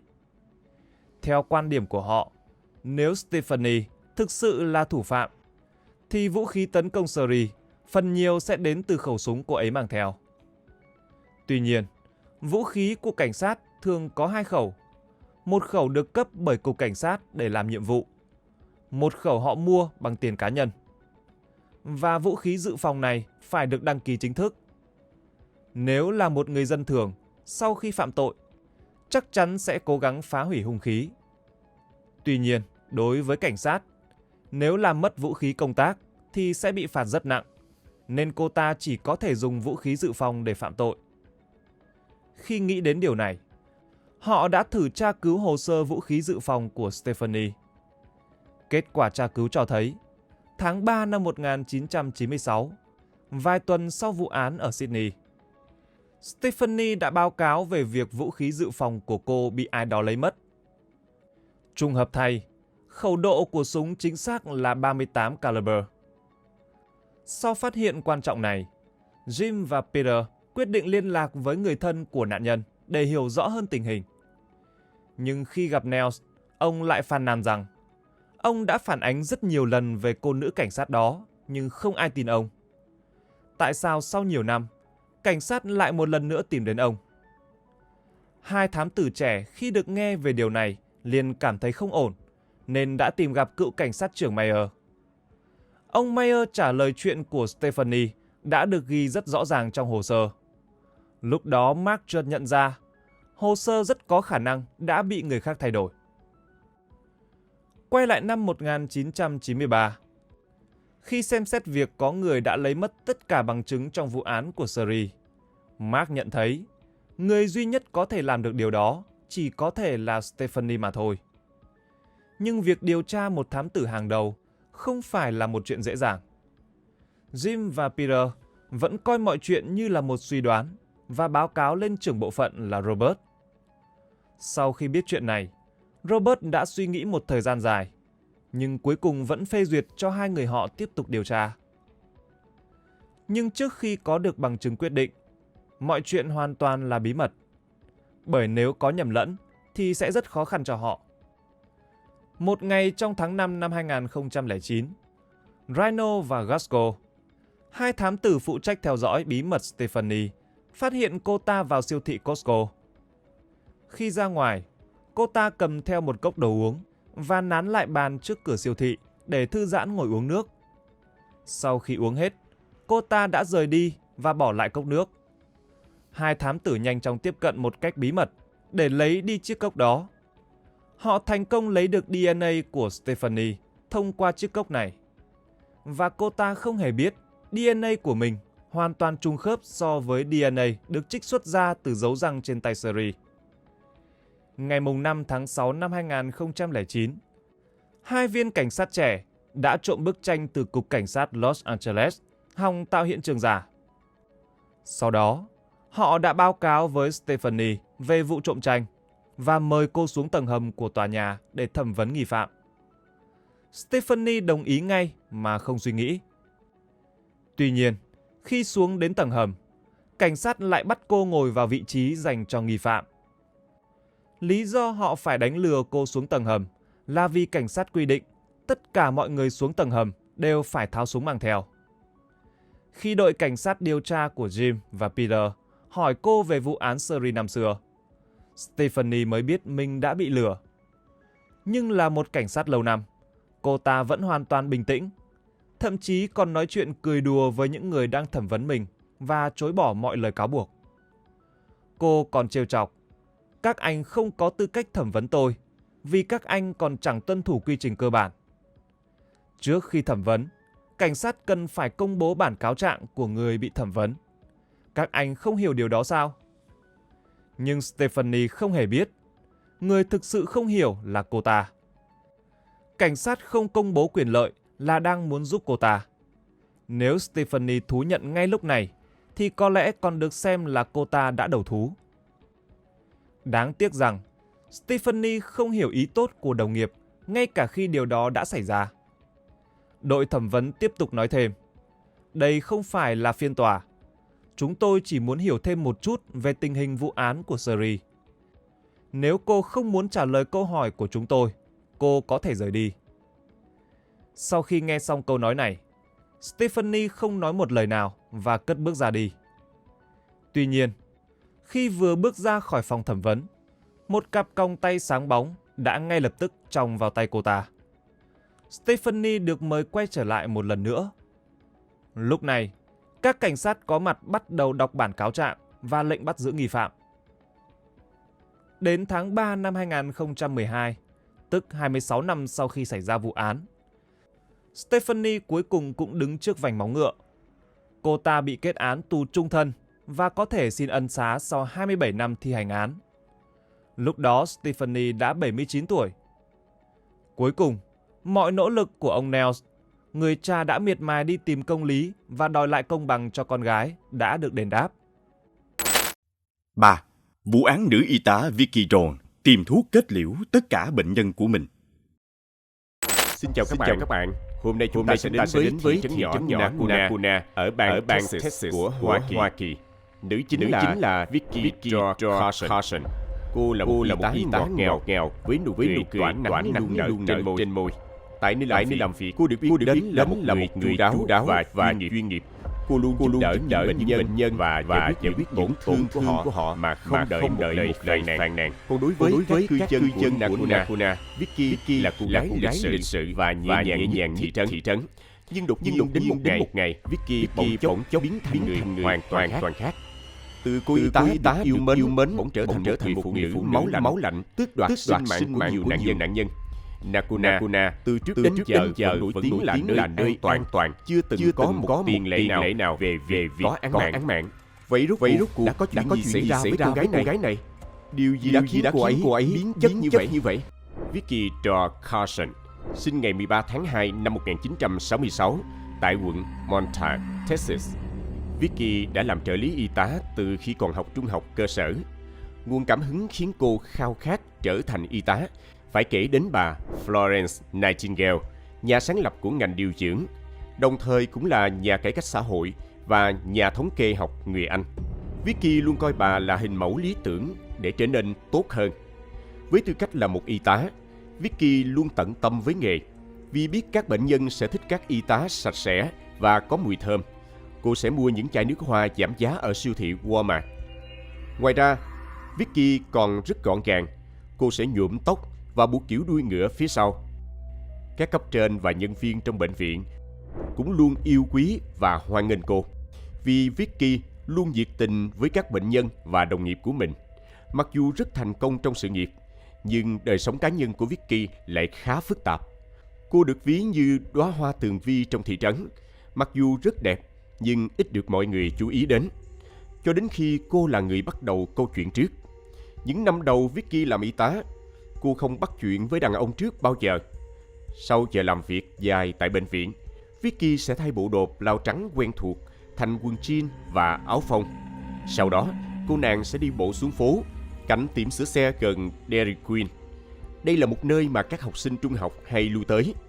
Vicky sẽ đứng đó và chờ đợi một chàng trai đến mời cô đi chơi. Một trong những người thân của nạn nhân sau này là Nicole Atterbury. Anh kể đã nhìn thấy Vicky đứng gần nơi sửa xe, trong bộ quần áo thoải mái cho cuối tuần. Và rõ ràng cô đang đợi một người bạn đời nhưng có vẻ không thành công. Nhưng Vicky vẫn luôn cố gắng, cho đến một ngày, may mắn cũng mỉm cười với cô. Vào một buổi chiều đẹp trời, Johnny McLachlan, hơn Vicky 5 tuổi, đã tiến đến và ngỏ lời mời. Anh chàng tỏ ra nhiệt tình và khen Vicky dễ thương trước sự vui vẻ của cô. Sau đó, anh còn thuyết phục cha mẹ Vicky rằng cả hai là tình yêu đích thực của cuộc đời nhau.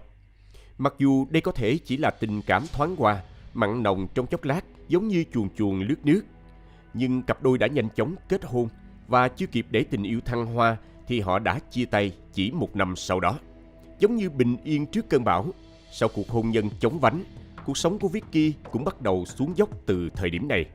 Có thể nhiều người đã nghĩ Vicky vì cú sốc này mà biến thành kẻ sát nhân. Nhưng thực tế không phải như vậy. Đây có lẽ chỉ là chất xúc tác mà thôi. Vì tính cách một người được hình thành chủ yếu nhờ các yếu tố tự nhiên. Giống như câu nói, cha mẹ sinh con, trời sinh tính. Tính cách là sẵn có trong mỗi con người. Chỉ khi có thêm chất xúc tác bên ngoài như môi trường sinh sống tác động mới khiến nó bộc lộ. Những người bị rối loạn nhân cách thường sẽ không thể hiện gì, vẫn vui vẻ ngày qua ngày. Họ kìm nén bên trong cho đến một ngày không che giấu được nữa. Mọi thứ sẽ bộc phát một cách đáng sợ, không những gây tổn thương cho bản thân mà còn gây tổn hại đến người khác. Và có lẽ Vicky là một ví dụ điển hình. Thời thơ ấu của Vicky cũng giống như bao đứa trẻ khác. Gia đình chuyển từ Indiana đến Nacona do anh trai cô mắc bệnh hen suyễn. Gia đình phải chuyển đến nơi có khí hậu khô ráo hơn để giúp anh trai cô có thể sống dễ chịu hơn với bệnh tật. Cả gia đình sống trong một căn nhà nhỏ tại phía đông của Nacona. Cha cô làm thợ cơ khí tự do, còn mẹ cô làm đầu bếp theo ca tại viện dưỡng lão Nacona. Mặc dù gia đình khá khó khăn, nhưng tương đối hạnh phúc. Ngoài vấn đề tài chính ra thì gia đình không có bất kỳ vấn đề nào khác. Nhưng đối với Vicky lại khác. Cô chưa bao giờ mong muốn một cuộc sống trong căn nhà nhỏ. Cô nàng luôn muốn được người khác chú ý và đề cao. Vicky muốn nổi tiếng và được mọi người đàn ông trong Nacona để ý đến. Nhưng kế hoạch gây ấn tượng bằng ngoại hình của cô gặp thất bại. Chính vì thế, cô nàng đã chuyển hướng trở thành một người có tính cách tốt. Cô đã xây dựng hình tượng một cô gái tốt bụng, ngọt ngào, chu đáo. Vicky nhanh chóng tìm được công việc đầu tiên tại phòng giặt là trong viện dưỡng lão. Cô nàng sẵn sàng đóng góp thu nhập của mình để hỗ trợ tài chính cho gia đình. Ngoài ra, Vicky còn làm thêm sau giờ học để trang trải cuộc sống.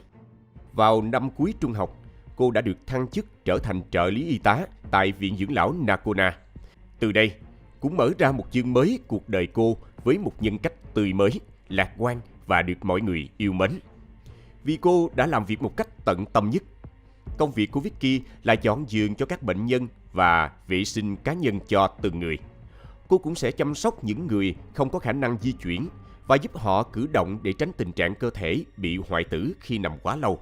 Các bệnh nhân ở đây hầu hết đều đã cao tuổi và mắc chứng mất trí nhớ hoặc một vài bệnh khác. Họ còn khá tiêu cực như cào cấu các y tá, đôi khi còn nhổ nước miếng vào mặt họ.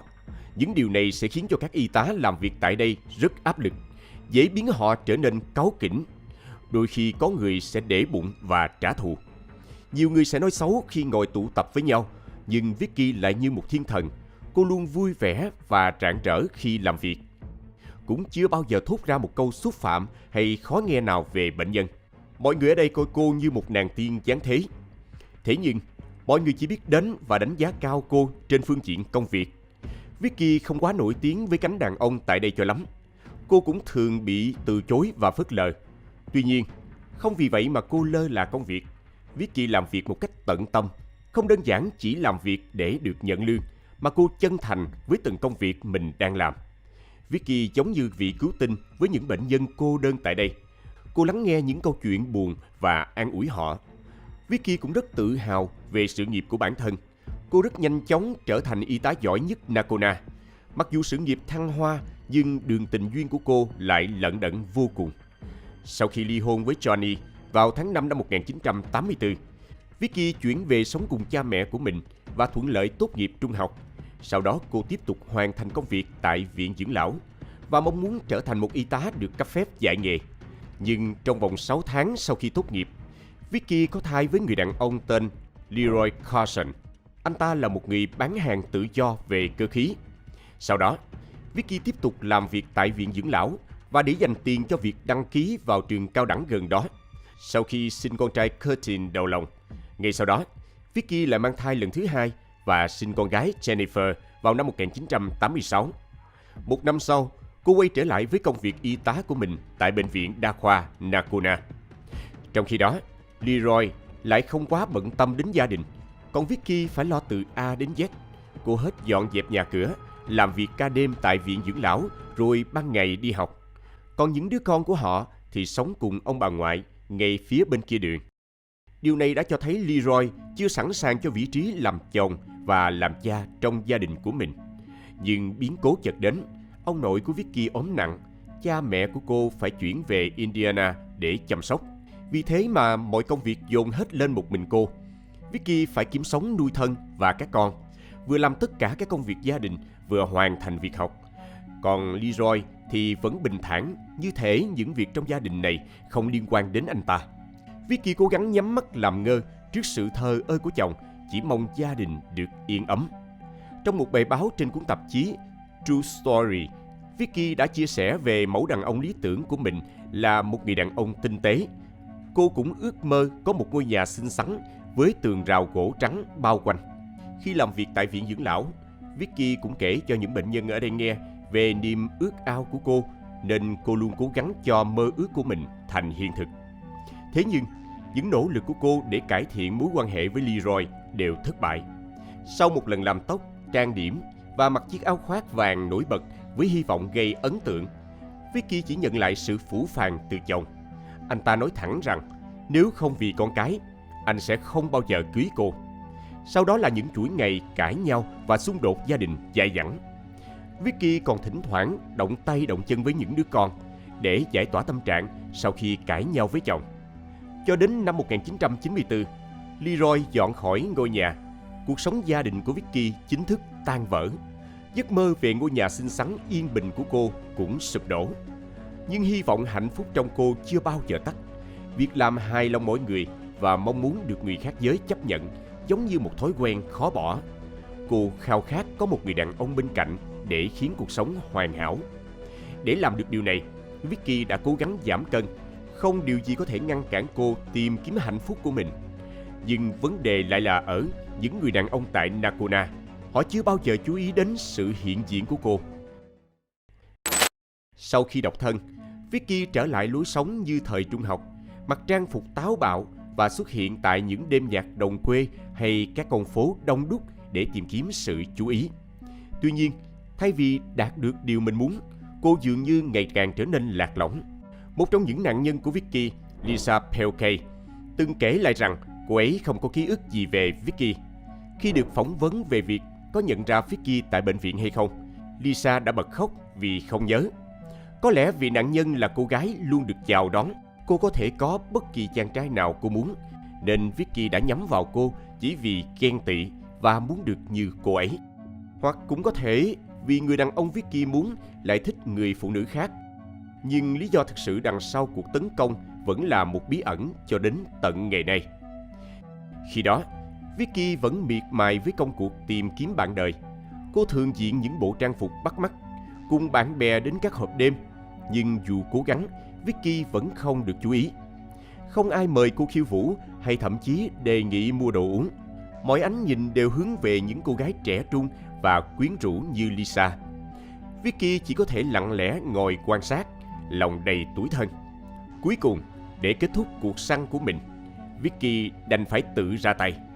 Một buổi tối tháng 5 năm 1997, Vicky đã quyết định trực tiếp tán tỉnh người tiếp theo bước vào quán và mời anh ta khiêu vũ với mình. Người đàn ông này là Kurt Jackson. Anh ta 31 tuổi và cũng đang làm trợ lý tại bệnh viện đa khoa Nacona. Jackie vui mừng nói đây giống như định mệnh. Cả hai sau đó cùng uống rượu và say sưa nhảy theo điệu nhạc của bài God Bruce. Cặp đôi đã yêu cuồng nhiệt và kết hôn chỉ sau 2 tháng. Có lẽ đây lại là một quyết định bồng bột và sai lầm của Vicky, mà sau này cô sẽ phải hối hận. Vào ngày 4 tháng 7 năm 1997, Vicky và Kurt nói lời thề nguyện tại một công viên công cộng gần hồ Nacona. Câu chuyện lãng mạn của cô như đang trở thành hiện thực. Vicky trang trí lại nhà và mua một chiếc giường mới cho Kurt, để anh không phải ngủ trên giường của người chồng cũ là Leroy. Cô còn hạnh phúc mua thêm một chú Chihuahua và đặt tên cho nó là Killer vì cơ thể nhỏ bé của nó. Số phận như đang ưu ái với Vicky, Kurt nhận công việc ca đêm tại bệnh viện đa khoa Nacona với vai trò trợ lý y tá. Sau này, Vicky cùng người chồng thân yêu của mình cùng làm ca đêm tại đây. Mục tiêu của cô là làm việc chăm chỉ và trở thành y tá chính thức. Sau đó, cô sẽ có đủ tiền để mua một ngôi nhà với hàng rào màu trắng trong mơ. Vicky đã thực sự rất hạnh phúc trong cuộc hôn nhân này. Cô rất chỉnh chu chăm sóc bản thân khi luôn làm tóc và trang điểm xinh đẹp, cũng như làm việc chăm chỉ cho gia đình. Nhưng niềm vui ngắn chẳng tày gan, cuộc hôn nhân của cô lại dần đi vào ngõ cụt. Kurt chưa từng kết hôn trước đây, khiến anh không biết phải làm thế nào với gia đình nhỏ bé trước mắt. Anh vẫn chưa sẵn sàng từ bỏ cuộc sống độc thân hoàng kim của mình. Cho dù Vicky cầu xin Kurt dừng việc uống rượu và tiệc tùng ở nhà lại vì bọn trẻ sẽ khó ngủ. Nhưng anh vẫn vui chơi cho đến khi những đứa con của cô chán ngấy và rời đi đến sống với cha của chúng là Leroy. Vicky đã mất 2 đứa con của mình. Không những thế, cô còn mất tiền vào tay người chồng cũ. Anh ta yêu cầu cô hỗ trợ tài chính để nuôi những đứa trẻ. Sau đó, theo lệnh của tòa án, Vicky đã phải đưa tiền chu cấp cho chồng cũ. Số phận như treo ngươi cô, trong khi gánh nặng đổ thêm lên vai Vicky. Kate lại bày trò tán tỉnh ngoại tình với những y tá xinh đẹp khác. Trong tình huống tồi tệ này, Vicky đã rơi vào trầm cảm. Cô đã phải nhờ vào sự can thiệp của bác sĩ để chăm sóc tình trạng sức khỏe tinh thần của mình. Vicky cố gắng hết sức để ổn định cuộc sống và công việc. Cô thường xuyên đến gặp cố vấn tâm lý ở thị trấn Bowie gần đó. Đôi khi Vicky sẽ mặc cả áo blouse để gặp chuyên gia vì cô sợ có thể cuộc tư vấn kéo dài lâu sẽ đến bệnh viện muộn. Theo như lời của chuyên gia tâm lý, Vicky bị trầm cảm nặng. Cô cảm giác bị bỏ rơi và không được yêu thương. Nhưng trái với tác dụng là xoa dịu sau mỗi lần tư vấn, nỗi đau của Vicky ngày càng tăng thêm. Thế nhưng, chuyên gia tư vấn không cảm nhận được tình trạng của cô ngày càng nghiêm trọng, mà chỉ nghĩ Vicky cũng giống như những người vợ khác ngoài kia bị mắc kẹt với người chồng tệ hại. Thế nhưng, với Vicky lại không đơn giản như vậy. Đây chính là điềm báo cho những tội lỗi của cô. Vicky đang mất dần sự bình tĩnh vốn có. Cô cũng bắt đầu không giấu được khao khát báo thù. Đằng sau nụ cười rạng rỡ mỗi ngày, người con gái Jennifer cũng cảm thấy người mẹ có gì đó không đúng. Bà thường ngồi hàng giờ bên ngoài ngôi nhà và nhìn vào vô định. Một số khoảnh khắc khác thì bà nấu ăn, nhưng tâm trí lại cách xa hàng nghìn cây số. Một ngày nọ, Vicky đã đá con Chihuahua bay sang thế giới bên kia. Đây là lần đầu tiên cô con gái Jennifer thấy cảnh tượng đáng sợ như thế. Điều đó khiến cô cảm thấy mẹ mình có hai mặt hoàn toàn khác nhau. Đối với người ngoài thì luôn rạng rỡ, còn khi ở nhà lại là một bộ mặt khác. Trước đây, Vicky cũng hay mắng mỏ và cằn nhằn Leroy khi hai người còn bên cạnh nhau. Điều này cũng được sự xác nhận từ phía người chồng cũ. Leroy còn nói Vicky là người thô lỗ và có thói quen hành hạ con trẻ. Có lẽ đây chính là những biểu hiện về bản chất thật của cô trước khi Vicky xuống tay với nạn nhân đầu tiên, khi hai đứa con của Vicky chuyển về sống cùng Leroy. Lúc đầu mọi người nghĩ là do Kate tiệc tùng quá nhiều, nhưng đó chỉ là một phần. Chủ yếu là do hai người này thường xuyên xảy ra mâu thuẫn. Kate lúc này cũng bắt đầu có hành động không đúng đắn với những người con riêng của vợ. Nhưng Vicky lại làm lơ như không có chuyện gì. Mọi việc có lẽ sẽ vẫn tiếp diễn như thế cho đến một ngày, Jennifer bắt đầu thay đổi cái nhìn về người mẹ của mình. Vicky biết mình bị rối loạn lưỡng cực, có thể gây hại đến những người khác bất cứ lúc nào. Cô ta còn không ngần ngại nói sẽ xuống tay với chính con gái mình nhiều lần, khiến Jennifer sợ hãi, nên cô bé cũng giảm dần những lần về thăm mẹ. Mỗi lần đến thăm, cô luôn phải để một chiếc gậy bóng chày dưới giường để đảm bảo an toàn trước những ý đồ xấu xa của mẹ mình. Ngoài ra, Vicky còn từng bị sảy thai khi cãi vã với Kate. Có lẽ đây là một năm quá khó khăn với Vicky, khiến tinh thần cô ta không còn ổn định. Vicky bị mất quyền nuôi hai đứa con vì người chồng hiện tại. Đứa con trong bụng cũng không còn vì những trận cãi vã với anh ta. Trong thời khắc khó khăn nhất của cuộc đời, Vicky lại chứng kiến người chồng tán tỉnh những người con gái khác. Cô ta giống như bị tất cả mọi người bỏ rơi, chạm đáy vực sâu cảm xúc.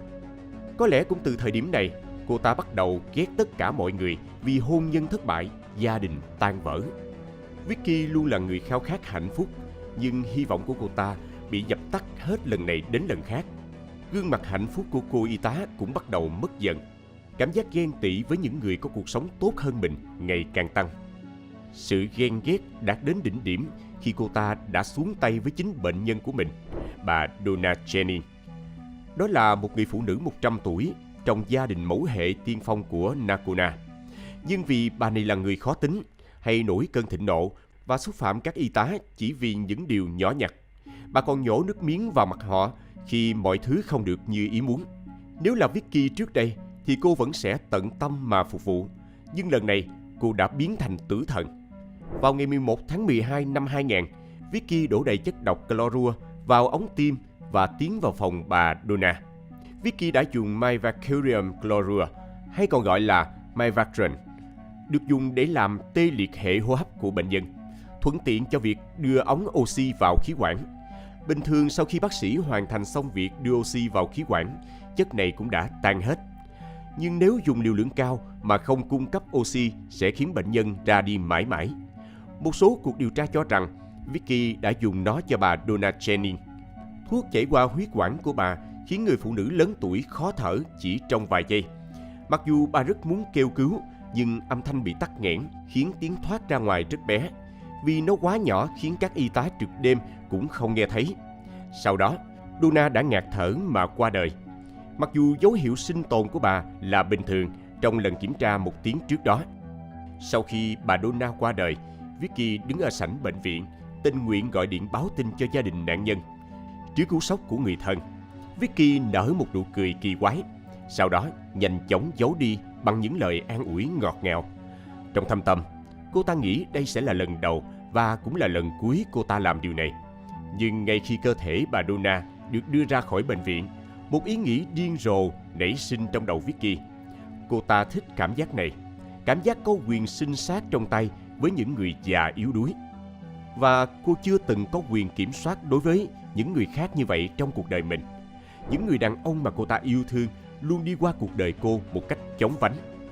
Sau khi thú vui này được mở ra, Vicky hứa với lòng sẽ chỉ xuống tay thêm một lần nữa và chuyện này sẽ kết thúc. Nhưng quyền lực giống như chất gây nghiện, Vicky đã ngày càng tiến sâu khiến cô ta không thoát ra được cho đến khi bị cảnh sát bắt.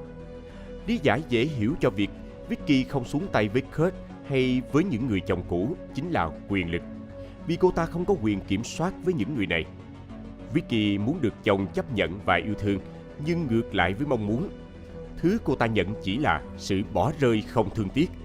Vicky cảm thấy bản thân thiếu sót và thua kém những người chồng cũ. Có lẽ điều này càng khiến cho bóng tối xấu xa trong con người cô ta càng lớn mạnh. Mặt khác, các bệnh nhân ở bệnh viện hoàn toàn phụ thuộc vào các y tá.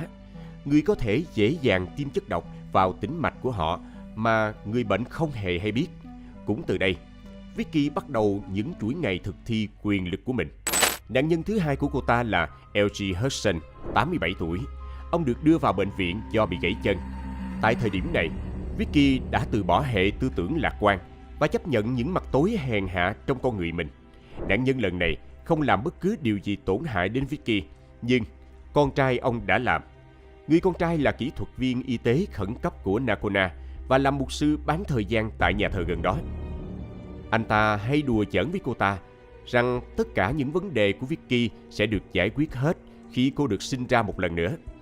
Điều này đã khiến cô ta cảm thấy bản thân thất bại và nhỏ bé. Và điều gì đến cũng đến. Ngày 21 tháng 12 năm 2000, cô ta quyết định giải quyết mâu thuẫn bằng cách tiễn ông Hudson lên đường. Nhưng còn điều kinh khủng hơn nữa, chỉ chưa đầy 20 phút sau khi ông Hudson qua đời, Vicky lại đổ đầy thuốc vào ống tim một lần nữa. Nạn nhân lần này là Sanford Mitchell, một người đàn ông 62 tuổi đang làm việc tại công ty điện lực. Ông nhập viện do xơ gan. Lý do cho việc xuống tay lần này là vì ông ta luôn nhìn chằm chằm vòng một của Vicky.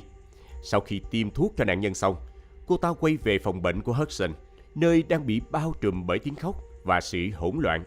Cô ta bình tĩnh nói với mọi người phải kiểm tra Sanford. Ông ấy đang dần liệm đi. Kết quả là cả hai người đều qua đời. Vậy là Vicky đã cướp đi 2 sinh mạng trong chưa đầy 30 phút chỉ vì muốn trả thù. Và cô ta cũng bắt đầu có suy nghĩ sẽ dùng cách này để trả thù những người khác. Cô ta sẽ khiến những người bắt nạt cô, chế giễu hay thậm chí chỉ cần phớt lờ cô ta đều sẽ có cùng một kết quả. Vì những nhân viên tại bệnh viện cũng thường không để ý đến cô ta, Vicky cần được đánh giá cao và phải được mọi người chú ý. Vì cô ta nghĩ mình là một y tá giỏi của bệnh viện, cô ta muốn trở thành người nổi tiếng ở đây. 4 ngày sau, ngày 25 tháng 12, lại có thêm 2 nạn nhân bị Vicky xuống tay. Đầu tiên là Barbara Atterbury, 50 tuổi. Cô nhập viện vì đau lưng. Nhưng sau vài giờ, hệ hô hấp của cô bỗng nhiên tắc nghẽn và dừng hoạt động. Người thứ hai vào vài giờ sau đó, Boy Burnett, 87 tuổi. Ông đến bệnh viện vì cảm thấy hoa mắt chóng mặt. Vicky nhanh chóng tiêm cho ông ấy và coi đây là một ngày thành công mỹ mãn của mình. Lý do cho lần xuống tay lần này là vì gia đình ông Boy đã cười nhạo Vicky từ khi cô ta còn học trung học. Thời điểm đó cũng là lúc cô ta đang tuyệt vọng tìm kiếm bạn đời. Bây giờ thì cô ta có thể cười nhạo lại bọn họ, chỉ khác là cười trong lòng. Vicky đã phá hoại được hạnh phúc của một gia đình bởi cô ta không hài lòng khi những người đáng ghét đó lại sống hạnh phúc hơn mình. Mặc dù đã có đến 5 bệnh nhân liên tiếp bị Vicky xuống tay, nhưng bệnh viện lại không có ai để ý đến. Vấn đề là cả 5 bệnh nhân đều không có tiền sử về bệnh hô hấp. Nhưng do những người này tuổi đã cao nên không ai đặt câu hỏi về nguyên nhân cho sự ra đi của họ. Tuy nhiên, các y tá khác đã bắt đầu nghi ngờ Vicky. Nhưng do tiểu sử của cô ta rất tốt đẹp, luôn đối xử rất thân thiện với bệnh nhân nên không ai phàn nàn gì. Ban quản lý cũng coi cô ta là một y tá giỏi của bệnh viện. Sau 5 nạn nhân này, đến ngày 29 tháng 12 năm 2000, Vicky tìm thấy một mục tiêu khác. Nạn nhân là James Gore, một người đàn ông 80 tuổi, được đưa vào bệnh viện vì nghẹn thức ăn và sau khi nhập viện, ông được phát hiện đã ra đi vì khó thở. Khoảng 7 giờ sau, Vicky đã xuống tay với một nạn nhân khác, Jody Matthews, 79 tuổi, được đưa vào bệnh viện vì nhiễm trùng đường tiết niệu và mất trí nhớ. Ông mất mạng cũng vì hệ hô hấp tê liệt. Trong khi các y tá khác cố gắng trong tuyệt vọng để cứu các nạn nhân, thì Vicky đứng phía sau một cách thờ ơ. Cô ta đang ăn mừng cho thành công của mình. Vicky chưa bao giờ cố gắng giả vờ.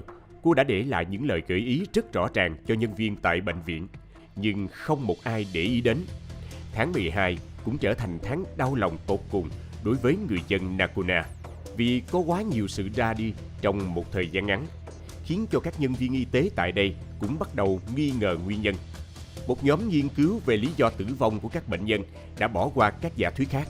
Họ tuyên bố các bệnh nhân lớn tuổi thường ra đi vào mùa đông.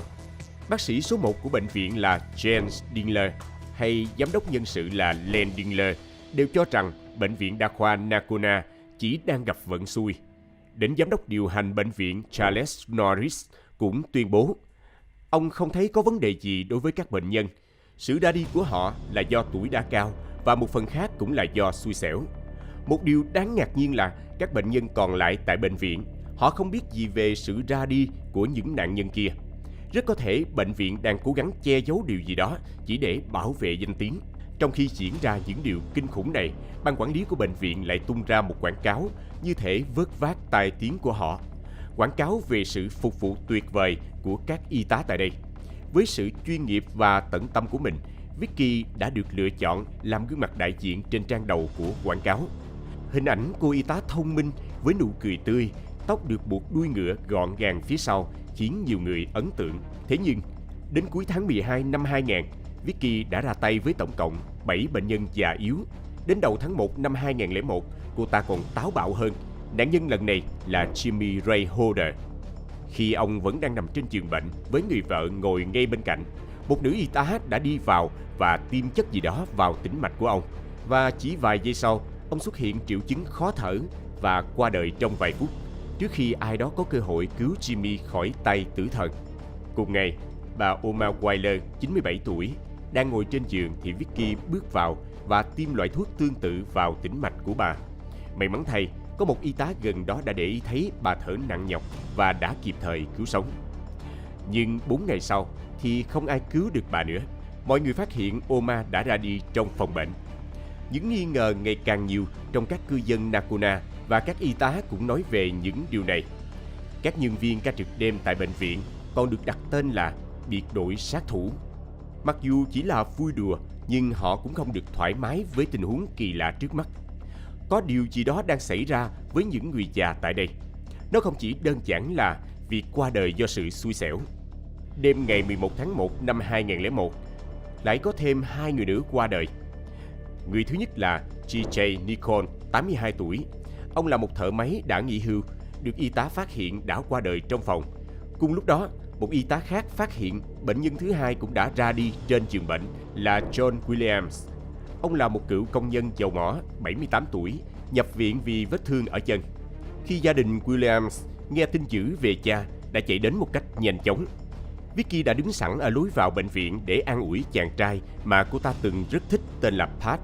Anh ấy cũng là con trai của William. Pat và các anh trai của mình đã phớt lờ Vicky giống như những người khác. Nhưng Vicky đã từng bị mê đắm bởi vẻ ngoài quyến rũ của người đàn ông này. cô vẫn tỏ ra ân cần và an ủi. Cô có kể cho Pat nghe về lần cuối nói chuyện với người cha của anh. William đã hút thuốc vào buổi sáng hôm đó. Ông tâm sự với cô ta về cuộc sống tốt đẹp của mình và cũng đã sẵn sàng gặp Chúa. Pat nghe những điều đó nhưng rất thắc mắc vì bệnh của cha anh không nặng đến thế. Vicky dùng sự ra đi của William để trả thù Pat là chưa đủ. Cô ta còn dẫn họ về phòng bệnh để nhìn cảnh tượng kinh hoàng của cha mình. William nằm trên giường, đôi mắt trũng sâu vào má. Miệng ông mở ra như thể đang hét lên. Ông giống như một linh hồn bị ác quỷ tấn công trong những bộ phim kinh dị. Câu chuyện vẫn chưa dừng lại ở đây. Danh sách trả thù của Vicky dài lê thê. Điều này đã thúc đẩy và khiến cô ta ngày càng hành động táo bạo hơn. Người dân ở đây ngày càng lo sợ. Có quá nhiều người qua đời chỉ trong chưa đầy 2 tháng. Một biên tập viên của tờ Nocona News đã nói với vợ mình rằng ông chưa bao giờ đăng cáo phó nhiều như 2 tháng này. Biên tập viên Jason Messler phải đăng 5 đến 6 cáo phó mỗi tuần thay vì 3 hoặc 4 cáo phó như thường lệ. Cửa hàng hoa của thị trấn cũng kinh doanh phát đạt, gần như phá kỷ lục. Họ bán hoa cho những người đưa tang và gia đình nạn nhân. Ngay cả giám đốc nhà tang lễ cũng nghĩ đến việc mua xe tang mới, vì tỷ lệ tử vong tăng đột ngột. Thị trấn Nakona có khoảng 3.000 dân. Đây cũng là một thị trấn yên bình, người dân sống cùng với nhau cũng rất thân thiết.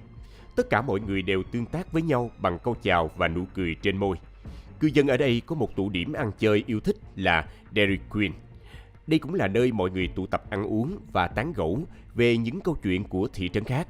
Và việc họ có quá nhiều người qua đời cũng thường xuyên được bàn tán tại đây. Theo người dân thì Nakona là thị trấn tuyệt vời để sinh sống. Các gia đình ở đây nuôi dạy con cái rất tốt, biến chúng thành những người mạnh mẽ và thành đạt. Những đứa trẻ sẽ được khuyến khích học tập và làm việc chăm chỉ để đạt được ước mơ của mình. Nhưng Vicky đã đến và biến nó thành nghĩa địa. Thời điểm này, Vicky đã thực sự mất hết nhân tính. Các câu chuyện xung quanh về những nạn nhân, nhưng không ai biết có vấn đề gì đã xảy ra với họ. Ngay cả Dairy Queen cũng đã bán một số lượng lớn cốc và đĩa giấy cho các đám tang. Các quản lý cũng lo lắng sẽ không đủ số lượng để phục vụ nếu tỷ lệ tử vong vẫn ở mức cao như thế. Vào ngày 30 tháng 1 năm 2001, Vicky nhắm đến bệnh nhân trẻ đầu tiên của mình, Lydia, 14 tuổi. Cô bé nhập viện do viêm ruột thừa. Khi sắp được trở về nhà thì Vicky đã xuống tay. Cô ta vẫn dùng thủ pháp cũ, tiêm vào tĩnh mạch, nhưng nói dối với Lydia chỉ là thuốc giảm đau. Vicky sau khi tiêm xong đã rời đi nhanh chóng. Chỉ khoảng 1 phút sau đó, Lydia đã phàn nàn với người mẹ về việc khó thở và ngứa cổ họng. Giọng cô bé bắt đầu trở nên thều thào. Người mẹ đã nhanh chóng hét lên cầu cứu. Không may cho Vicky là có một bác sĩ ở hành lang đã đến cứu Lydia kịp thời. Nhưng trong khi cô bé được cứu, thì Vicky lại đang săn lùng một nạn nhân lớn tuổi khác, Orville Moore, một chủ trang trại 82 tuổi. Không để sự kích thích giảm đi, ngay ngày hôm sau, Vicky đã xuống tay với Donna Kernett, một phụ nữ 46 tuổi, ngay trước ca làm việc lúc 7 giờ sáng. May mắn cho Donna, cô đã gọi được cho y tá trực để cầu cứu. Nhưng trong lúc các bác sĩ và y tá chạy xuống để cứu Donna, thì một y tá khác hét lên vì một bệnh nhân khác gần đó cũng đang ngừng thở. Nạn nhân là Lisa Belkay, người nổi tiếng của vũ trường nhạc đồng quê. Nạn nhân được cứu sống mà chúng ta kể bên trên. Cô có thể thu hút mọi đàn ông mà Vicky khao khát. Các bác sĩ đã kịp thời đặt nội khí quản cho Lisa, nhưng đã không kịp thời gian để cứu Donna. Bệnh viện rơi vào trạng thái hỗn loạn cực điểm. 4 nạn nhân ngừng thở chỉ trong 48 giờ. Trong khi mọi người đang hoang mang, nghi ngờ, thì một kỹ thuật viên của hiệu thuốc đã báo mức độ. Những lọ Vacurium Chloride của anh đã bị mất khỏi xe chở hàng. Nhưng vẫn không có gì xảy ra sau đó. Họ chỉ coi đây là do quản lý đã thiếu sót trong việc kiểm soát hàng hóa. Bệnh viện đa khoa Nakona cũng không có bất kỳ biện pháp nào để chống lại Vicky, mặc cho những hành động của cô ta đã rõ ngay trước mắt. Thậm chí, các nhân viên của bệnh viện còn tổ chức sinh nhật cho Vicky để cảm ơn cô đã làm việc một cách chăm chỉ. Vicky đã hạnh phúc ngập tràn trong ngày của mình. Sau đó, cô ta có thêm một cơ hội để trả thù người chồng cũ, Kurt. Ông nội của anh là Jackson đã nhập viện vì viêm mô tế bào và sốt nhẹ. Vicky lại dùng phương pháp cũ với ông. Sau khi hoàn thành, cô ta rạng rỡ đi đến quầy trực, báo với mọi người về sự ra đi của người truyền giáo kỳ cựu Jackson. Sau đó cô ta đi theo Kurt ra ngoài để an ủi anh, người đang cố gắng kìm nén nước mắt. 2 ngày sau sự việc ông Jackson, quản lý bệnh viện đã nhờ cảnh sát can thiệp. Giám đốc điều hành của bệnh viện, Charles Norris, đã gặp cảnh sát trưởng Ken Holcomb. Hai người thảo luận về những nạn nhân qua đời do suy hô hấp và những chai clorua không cánh mà bay khỏi tiệm thuốc. Charles cũng bày tỏ nghi ngờ của mình đối với Vicky vì cô luôn có mặt trong tất cả các ngày có bệnh nhân qua đời. Và thông thường, người thông báo bệnh nhân tử vong sẽ là y tá kiểm tra bệnh nhân cuối cùng. Theo đó, ông Ken đã gọi cho FBI và đội điều tra đặc biệt của Texas để lấy thêm bằng chứng. Họ không thể bắt một người mà chỉ bằng vài nghi ngờ được. Ban quản lý bệnh viện cũng không thể sa thải Vicky vì lý do tương tự. Nhưng đã có một camera được lắp đặt mới tại nơi lấy thuốc của bệnh viện. Với mong muốn thu được chứng cứ Vicky hành động, giám đốc bệnh viện yêu cầu giữ kín cuộc điều tra cho đến khi bắt được kẻ sát nhân. Và thế là cuộc sống vẫn diễn ra như thường đối với Vicky. Cho đến một ngày, khi cô ta lại động tay động chân với bệnh nhân của mình. Nạn nhân là Donnelly Rick, 61 tuổi. Ông đến bệnh viện vì hội chứng sau bại liệt. Ông được điều trị và theo dõi tại bệnh viện cho đến khi khỏi bệnh. Nhưng khi ông đang chuẩn bị được xuất viện, Vicky lại muốn thay đổi số phận của ông. Cô ta vẫn dùng cách cũ, tiêm thuốc vào tĩnh mạch của Donnelly. Sau đó đến quầy trực và báo ông đang có triệu chứng ngừng thở. Lần này mọi thứ không còn thuận lợi cho Vicky. Donnelly đã được cứu và tham gia thẩm vấn. Ông đã kể lại có một y tá vào phòng và tiêm gì đó vào tĩnh mạch. Sau đó Vicky đã mỉm cười và hỏi ông xem có điều gì cần giúp trước khi cô rời khỏi phòng hay không. Sau 2 ngày kể từ vụ của Donnelly, các cảnh sát đã tìm thấy một ống tiêm trong thùng rác tại nhà của Vicky và Kurt. Ống tiêm đã được gửi ngay đi kiểm tra và được kết quả dương tính với mercurium chlorua. Cả Kurt và Vicky đều được thẩm vấn về chất độc này, nhưng cả hai đã phủ nhận về ống tiêm chứ chưa nói đến việc sử dụng chất cấm.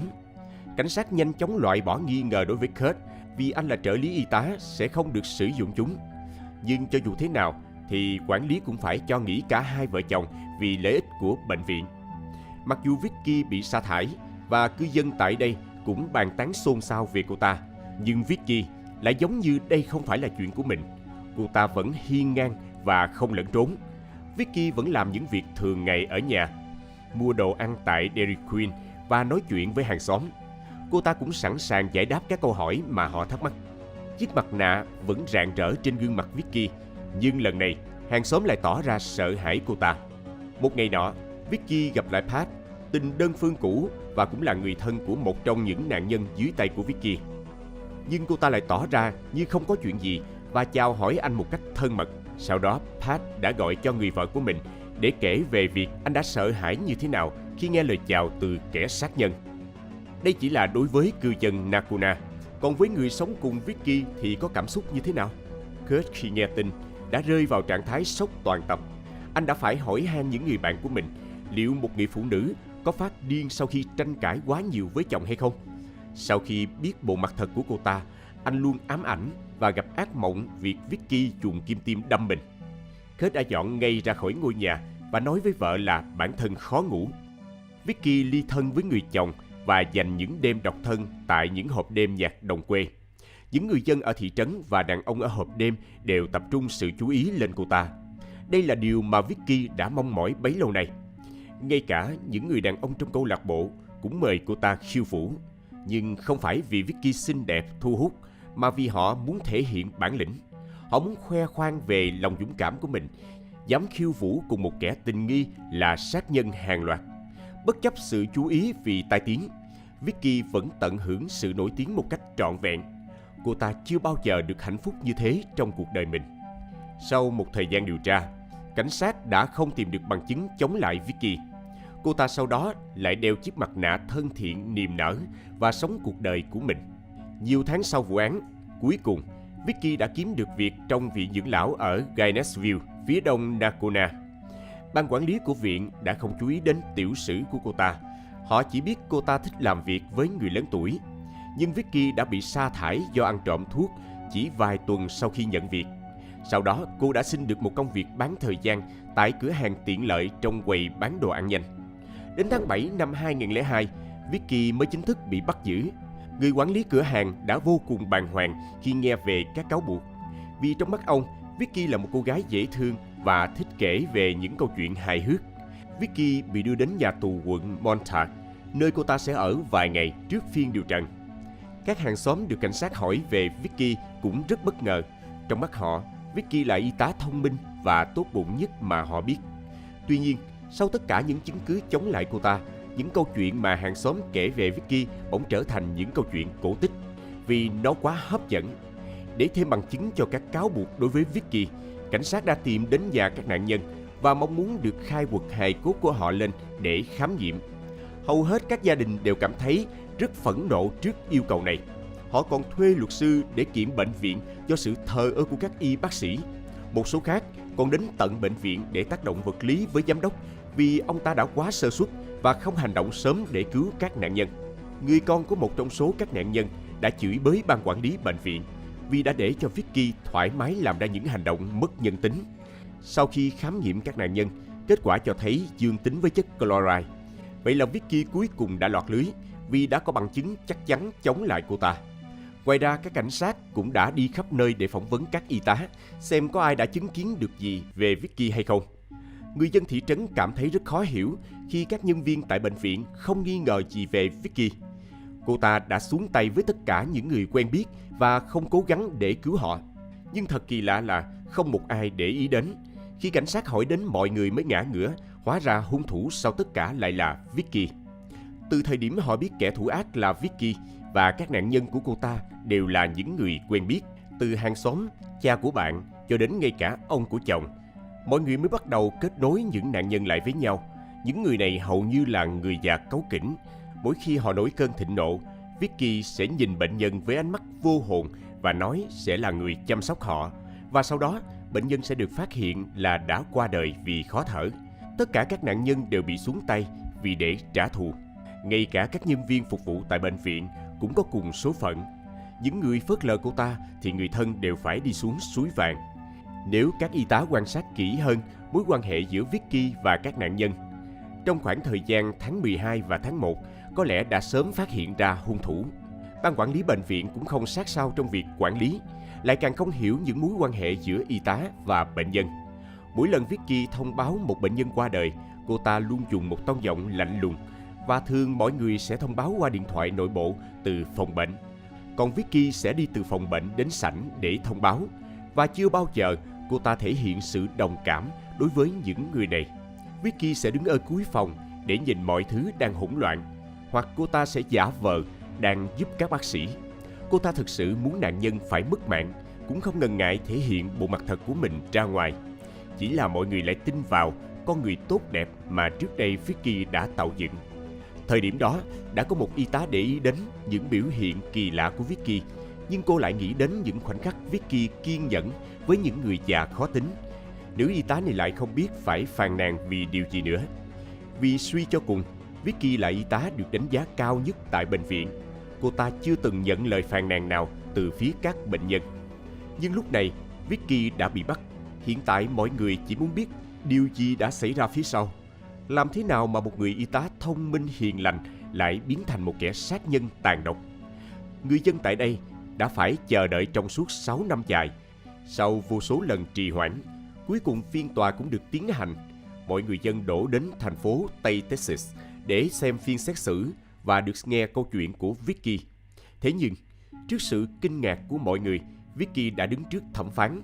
Cô ta nói một cách nhẹ nhàng, bản thân không bào chữa và mọi chuyện đến đây là kết thúc. Lý do cho tất cả các hành động ác nhân của cô ta cho đến nay cũng không ai hay biết. Khi bị cáo không bào chữa, có nghĩa là họ chấp nhận lời kết tội nhưng không thừa nhận tội lỗi. Tòa phải chứng minh cáo buộc để chống lại bị cáo trong những trường hợp như vậy. Vicky nói với cả thế giới, cô ta không phạm tội nhưng vẫn chấp nhận hình phạt theo pháp luật. Vì các công tố viên không yêu cầu án tử hình nên tòa đã phán tù chung thân cho Vicky. Tuy nhiên, vụ án này vẫn kéo dài khá lâu. Trong thời gian đó, tòa phúc thẩm đã xem xét có nên để cô ta tham gia một phiên tòa khác hay không. Vì lần xét xử trước, cô ta đã không bào chữa. Luật sư của cô ta vẫn duy trì sự vô tội cho thân chủ. Vicky trong tù đã khai bản thân nghe thấy tiếng nói gì đó trong tâm trí. Tuy nhiên, khi các bác sĩ kiểm tra thì sức khỏe tinh thần của cô ta vẫn bình thường. Một bạn tù từng tiết lộ với truyền thông rằng Vicky không hề tỏ ra hối hận về các nạn nhân. Cô ta thậm chí đã bàn bạc với người này về ý định loại bỏ cả gia đình nạn nhân nếu họ cảm thấy quá khó khăn trong việc đối diện với sự mất mát. Dù vậy, Vicky sống khá yên bình trong tù, tham gia lao động trên các cánh đồng và ruộng rau. Mong muốn được làm việc trong khu bệnh xá của cô ta bị từ chối. Như thể số phận đã ngăn cản cô ta tiếp tục gây thêm tội ác. Dẫu không bào chữa trước tòa, Vicky vẫn muốn thế giới tin rằng cô ta vô tội. Trong một cuộc phỏng vấn, cô ta khẳng định mình không phải hung thủ và sẽ không bao giờ làm hại bất kỳ ai. Sau đó, cô ta lại tuyên bố tâm trí mình không ổn định vào thời điểm xảy ra các vụ án mạng. Tuy nhiên, các bác sĩ tâm thần đã bác bỏ điều này, khẳng định cô ta hoàn toàn tỉnh táo. Ngay cả trong tù, Vicky vẫn quan tâm đến hình ảnh của mình và cách mọi người nhìn nhận cô ta. Trong một cuộc phỏng vấn với tờ Texas Monthly, cô ta nói rằng việc chấp nhận bản án không có nghĩa là cô ta phạm tội. Luật sư của cô ta, Jackson, cũng lặp lại điều này, khiến cho cư dân Nacona càng thêm bối rối. Nếu cô ta không phạm tội, tại sao cô ta lại chấp nhận bản án? Phải chăng Vicky mất trí, hay thực chất cô ta không hối hận vì những việc mà mình đã làm? Dù sao đi nữa, hiện tại Vicky đang sống một cuộc đời yên ổn trong tù. Với một kẻ như cô ta, đây có lẽ là nơi phù hợp nhất. 4. Thảm sát gia đình bác sĩ Paris Oda ở Hawaii năm 2024 vì trốn thuế. Vào ngày 10 tháng 3 năm 2024, một thảm kịch đã làm rung chuyển khu phố Manoa, một khu vực yên tĩnh và bình yên nằm tại trung tâm thành phố Honolulu, Hawaii. Vụ án gây chấn động này không chỉ thu hút sự chú ý của người dân địa phương, mà còn làm rúng động cả thế giới bởi mức độ khủng khiếp của tội ác và sự bất ngờ về danh tính của hung thủ. Tên sát nhân không ai khác, lại chính là người chồng, người cha từng hết mực yêu thương và bảo vệ gia đình. Trong mắt hàng xóm và bạn bè, người đàn ông ấy luôn được coi là một người cha mẫu mực, một người chồng tận tụy với vợ con. Không ai có thể tưởng tượng được điều gì khiến ông ta biến thành kẻ sát nhân, lấy đi mạng sống của chính những người thân yêu nhất của mình. Sự kiện bi thảm này đã dấy lên nhiều câu hỏi không lời đáp. Tại sao một người cha lại có thể hành động tàn ác như vậy? Điều gì đã xảy ra trong cuộc sống của ông ta để dẫn tới sự đổ vỡ toàn diện về mặt tinh thần và cảm xúc? Những điều gì đã tích tụ trong bóng tối tâm hồn, để rồi cuối cùng bùng nổ trong một hành động tàn nhẫn không thể tha thứ?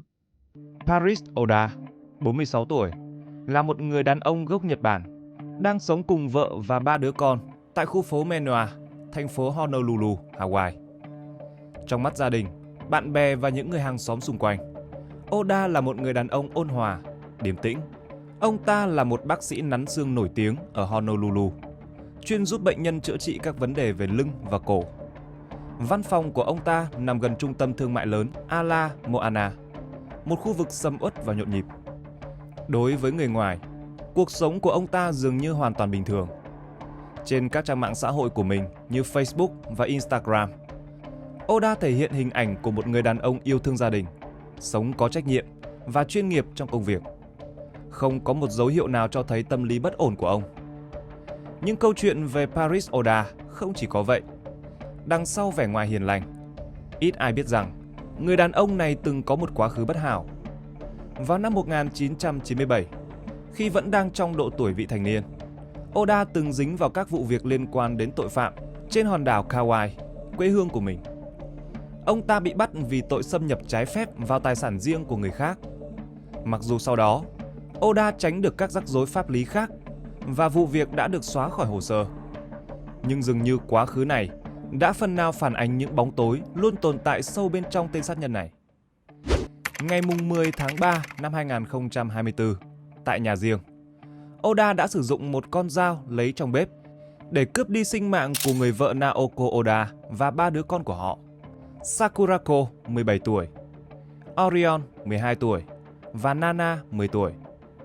Sau khi ra tay với gia đình, hắn ta tự kết liễu cuộc đời mình, kết thúc thảm kịch này. Sáng hôm sau, cảnh sát Honolulu nhận được một cuộc gọi khẩn cấp.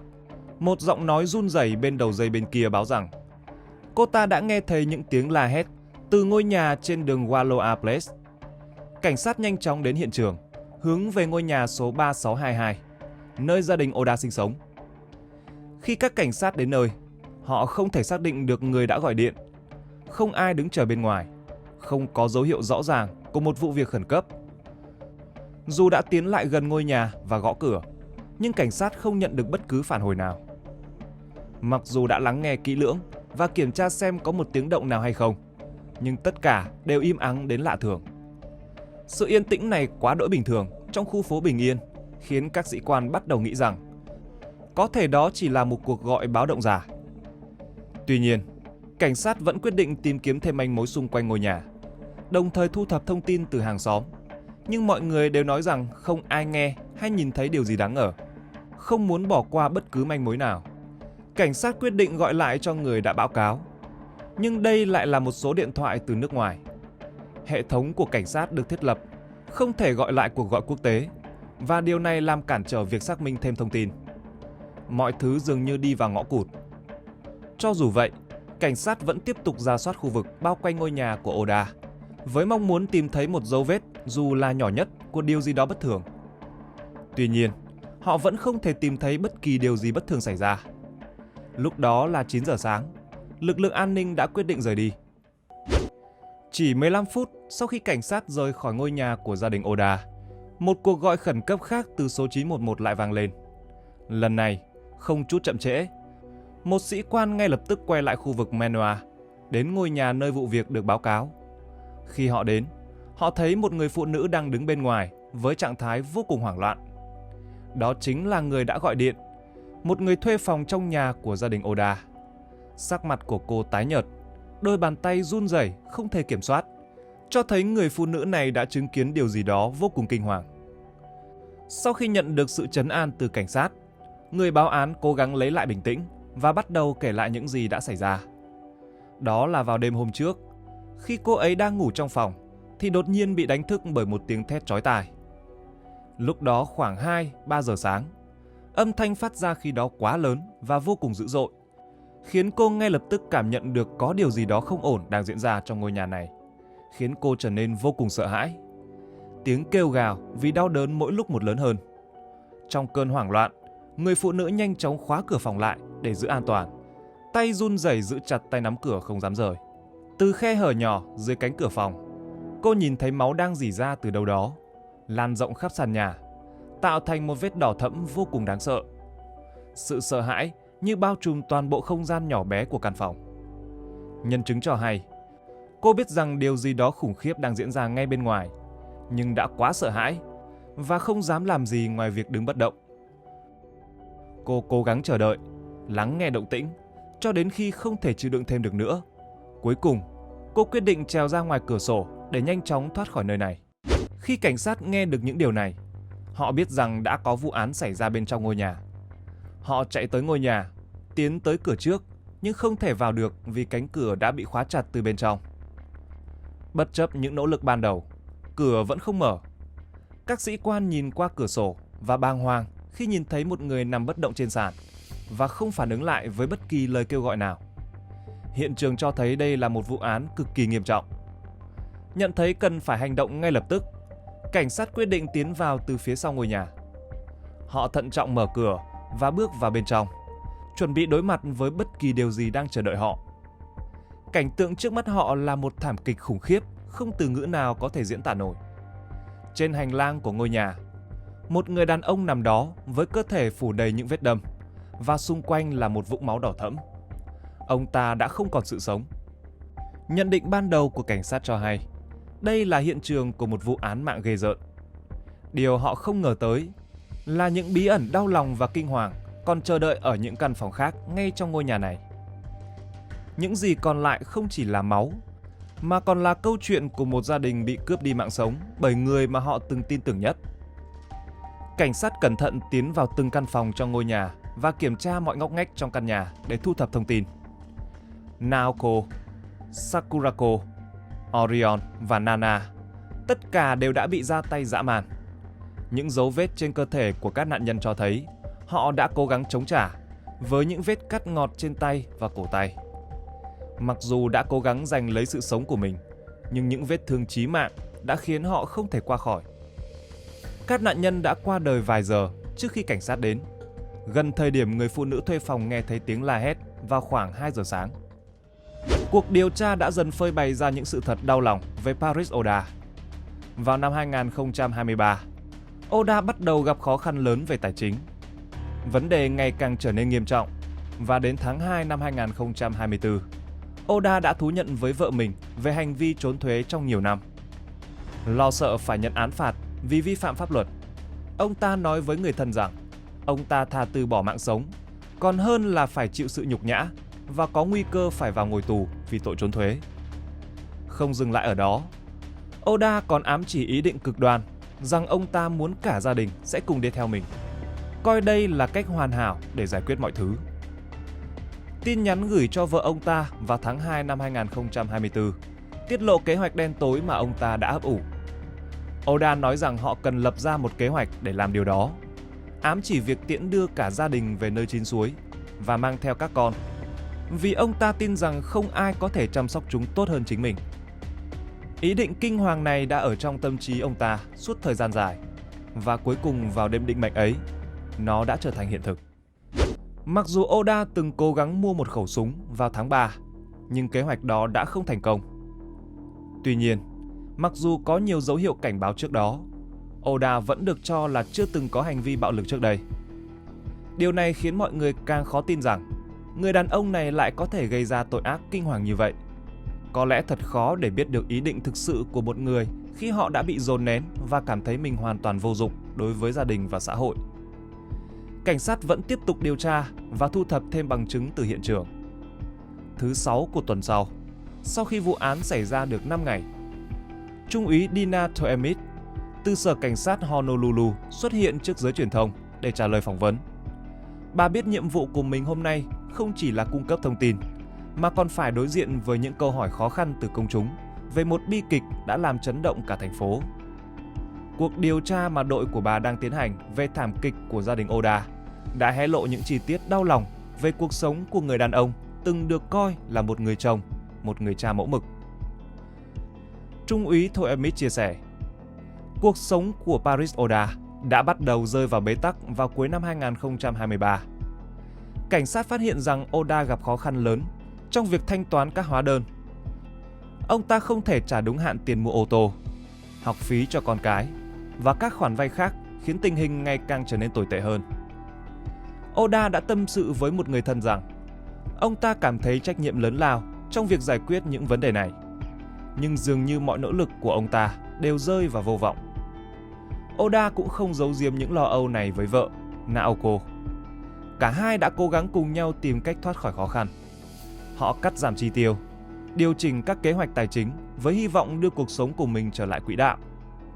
Thế nhưng, mọi nỗ lực đó không đủ để giúp họ vượt qua những gánh nặng đang đè nặng trên vai. Oda thậm chí đã thử bán một bất động sản thứ hai mà ông ta sở hữu ở Aya, nhưng ngay cả với sự trợ giúp của một đại lý bất động sản, thì việc mua bán này cũng không mang lại kết quả như ông ta mong đợi. Vào tháng 2 năm 2024, mọi thứ trở nên tồi tệ hơn. Oda đã thú nhận với vợ về công việc kinh doanh của mình cũng đang gặp khó khăn. Số lượng bệnh nhân giảm dần và Oda không kiếm đủ thu nhập để trang trải các chi phí. Cuối cùng, ông ta buộc phải lái xe Uber để kiếm thêm thu nhập. Những điều này cùng với áp lực không ngừng gia tăng khiến ông ta cảm thấy mình đang chìm sâu vào một hố sâu không lối thoát, bởi là một người đàn ông mà không thể lo lắng, chăm sóc cho nhu cầu chi tiêu tối thiểu của gia đình mình. Trong cuộc điều tra, cảnh sát đã phát hiện tất cả những chi tiết đau lòng này, và Trung úy Toemit đã chia sẻ thông tin với công chúng trong buổi họp báo hôm đó. Bà nhấn mạnh, cuộc sống của Oda đã đi vào ngõ cụt và ông ấy cảm thấy mình không còn lựa chọn nào khác. Trước đó, vào giữa tháng 2, Oda đã gửi một tin nhắn cho vợ mình. Trong đó, ông ta bày tỏ rằng họ cần lên kế hoạch để làm điều đó. Một kế hoạch mà cả hai đã thảo luận trước đây. Tin nhắn ấy đầy ẩn ý, nói về việc kết thúc cuộc sống của chính họ và cả những đứa con vô tội. Oda đã đến giới hạn cuối cùng của sức chịu đựng. Ông ta tin rằng nếu ông ta và vợ ra đi, những đứa trẻ của họ sẽ không thể sống sót. Trong tâm trí đổ vỡ của mình, ông ta nghĩ rằng chỉ có ông ta mới có thể chăm sóc tốt nhất cho các con. Và nếu ông ta không còn tồn tại, thì gia đình cũng nên ra đi cùng mình. Naoko, mặc dù bị sốc bởi những lời lẽ và suy nghĩ tiêu cực của chồng, nhưng vẫn cố gắng lạc quan và động viên cùng nhau đứng dậy. Bà đề xuất rằng cả gia đình có thể chuyển về Nhật Bản, nơi cha mẹ cô đang sống, để bắt đầu lại từ đầu. Tuy nhiên, Oda lúc này đã hoàn toàn kiệt sức về tinh thần và không muốn mất mặt thêm với cha mẹ vợ. Người chồng của bà không còn thấy bất kỳ tia sáng hy vọng nào. Người đàn ông tuyệt vọng này cảm thấy trống rỗng, mất mát và không còn gì để cho đi. Từ đó, ông ta bắt đầu xa lánh mọi người, kể cả chính vợ con mình, trở nên lặng lẽ và lạnh lùng, khác hẳn con người ấm áp trước đây. Đây chính là bước ngoặt của câu chuyện bi kịch. Khi mọi cố gắng không còn đủ, khi những đấu tranh nội tâm không thể chịu đựng thêm nữa, Oda đã đi đến quyết định tàn nhẫn. Tin nhắn mà cảnh sát tìm thấy sau này trở thành bằng chứng quan trọng trong cuộc điều tra, cho thấy ý định của Oda đã hình thành từ nhiều tháng trước khi thảm kịch xảy ra. Đến tháng 3 năm 2024, những áp lực tài chính càng đè nặng lên vai ông ta. Mùa thuế đang đến gần, và nỗi sợ hãi bị phát hiện vi phạm pháp luật khiến Oda cảm thấy run rẩy. Ông ta thậm chí đã thảo luận về việc bán căn nhà của gia đình ở Manua với một nhà môi giới bất động sản. Nhưng ngay cả hy vọng nhỏ nhoi đó cũng dần tan biến. Nỗi lo lắng và tuyệt vọng trong ông ta ngày càng lớn dần, khiến Oda tin rằng cuộc đời đã không còn giá trị. Và người đàn ông này đã quyết định lựa chọn làm một điều vô cùng đau đớn: đưa cả gia đình theo mình đến một thế giới khác. Trong khi cộng đồng đang bàng hoàng trước thảm kịch của gia đình Oda, tờ báo Hawaii News Now đã tìm đến Annette Oda, mẹ của hung thủ, để tìm hiểu thêm về con trai của bà. Bà Annette Oda không thể hiểu được điều gì đã khiến con trai bà rơi vào vực thẳm đen tối như vậy và chọn cách làm tiêu cực như vậy. Khi được phỏng vấn về những dấu hiệu bất thường, Annette từ chối nói về điều đó. Đối với bà, câu chuyện này không chỉ đau lòng mà còn là một bí ẩn không dễ dàng giải thích. Gia đình Oda đang phải gánh chịu nỗi đau mất mát lớn lao, và Annette chỉ còn biết cố gắng hiểu những gì đã xảy ra với gia đình con trai. Cùng lúc đó, phòng khám nắn xương của Oda tại tòa nhà Pan Am cũng đã đóng cửa. Một bệnh nhân tại phòng khám, Martha Rando, chia sẻ với truyền thông rằng cô hoàn toàn sốc khi nghe tin Oda đã xuống tay với cả gia đình. Cô không thể tin được, bởi trong suốt khoảng thời gian điều trị, cô không thấy có bất kỳ dấu hiệu nào cho thấy Oda đang trải qua giai đoạn khủng hoảng tâm lý nghiêm trọng đến vậy. Không một lời nói nào không phù hợp, không một dấu hiệu nào cho thấy có điều gì tồi tệ đang xảy ra. Martha thừa nhận rằng cô hoàn toàn tin tưởng Oda. Ông ta luôn đối xử tử tế và chuyên nghiệp trong suốt quá trình khám, chữa bệnh. Nhưng bây giờ, khi biết được sự thật kinh hoàng, cô không thể tránh khỏi cảm giác sợ hãi khi nghĩ rằng vị bác sĩ mà cô từng tin tưởng có thể gây ra tội ác tàn bạo với chính người thân trong gia đình mình. Câu chuyện của Paris Oda và gia đình vẫn còn là một bí ẩn lớn. Một bi kịch không chỉ làm tan nát trái tim những người thân yêu, mà còn khiến cộng đồng đau đớn và bất ngờ trước những gì có thể xảy ra khi con người chìm đắm trong tuyệt vọng và mất kiểm soát. Những câu hỏi vẫn còn bò ngỏ, những nỗi đau thì sẽ mãi còn đó, ám ảnh tất cả những ai từng biết và yêu quý gia đình này. Một người hàng xóm thân thiết của gia đình Oda, đồng thời cũng là bạn lâu năm của họ, đã chia sẻ với Hawaii News Now những kỷ niệm đáng quý về gia đình này. Ông ấy kể rằng Naoko thường đến giúp đỡ chồng tại phòng khám nắn xương của ông ta, và cả gia đình đều vô cùng hào hứng với lễ tốt nghiệp sắp tới của Sakurako tại trường Iolani.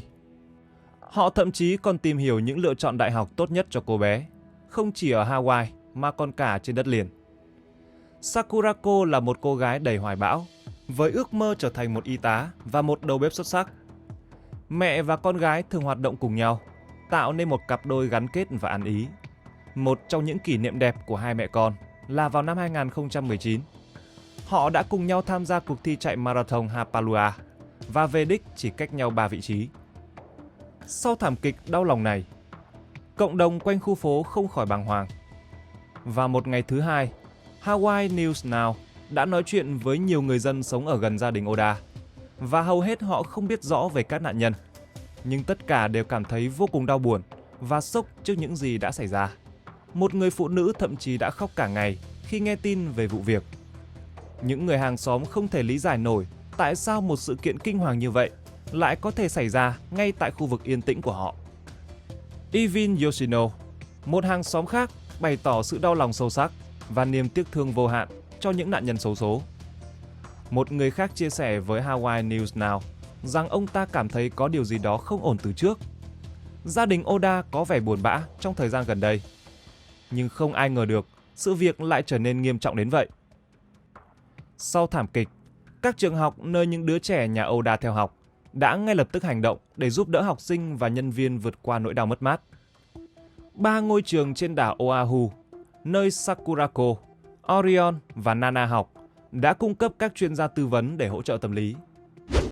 Trường Iolani, nơi Sakurako theo học, đã gửi email cho các phụ huynh vào buổi tối Chủ nhật, mời gọi học sinh, giáo viên và nhân viên đến để cùng nhau chia sẻ sự mất mát này bằng cách tổ chức buổi lễ cầu nguyện đặc biệt vào buổi sáng sớm, như một cách để tưởng nhớ và tôn vinh Sakurako. Orion, cậu bé 12 tuổi, học sinh lớp 6 tại SEEQS Charter School ở Nuuanu. Sau đó, nhà trường cũng hỗ trợ trong việc giúp các học sinh và phụ huynh đối diện với khủng hoảng.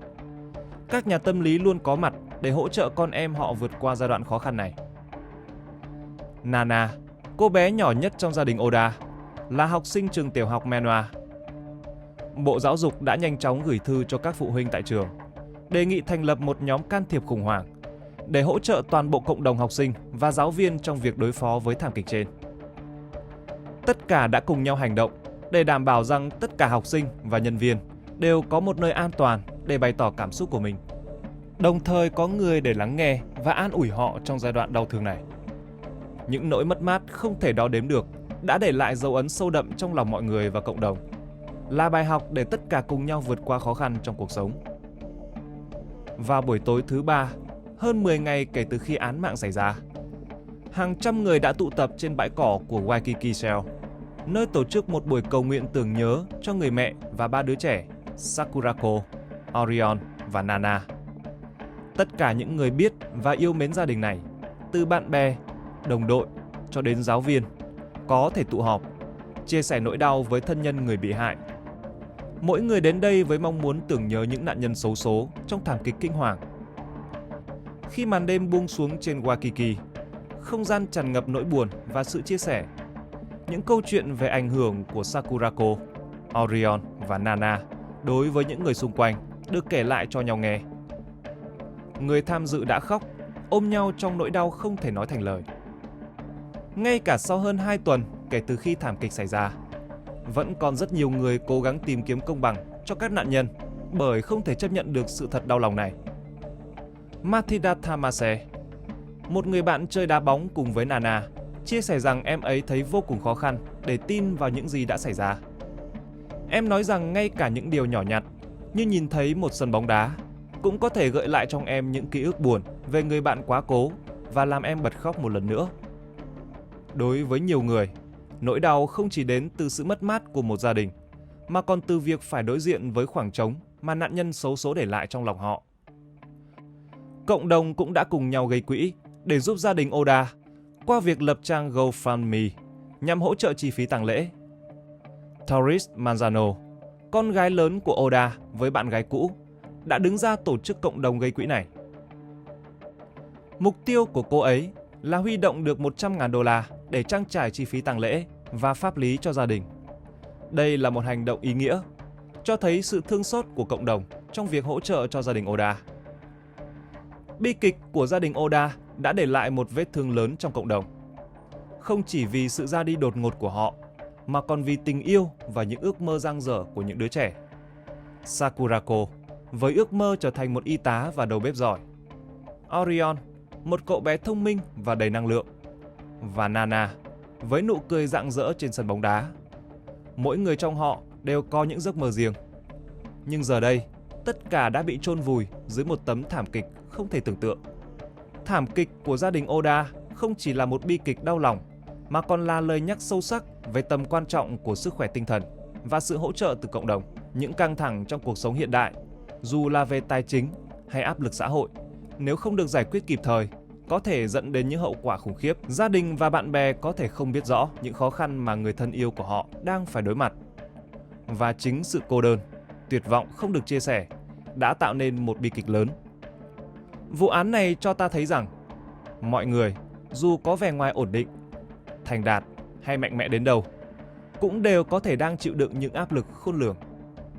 Vì vậy, cần có sự kết nối sâu sắc hơn giữa con người với nhau, không chỉ trong gia đình mà còn trong cả cộng đồng, để có thể hỗ trợ kịp thời trong những thời điểm khó khăn.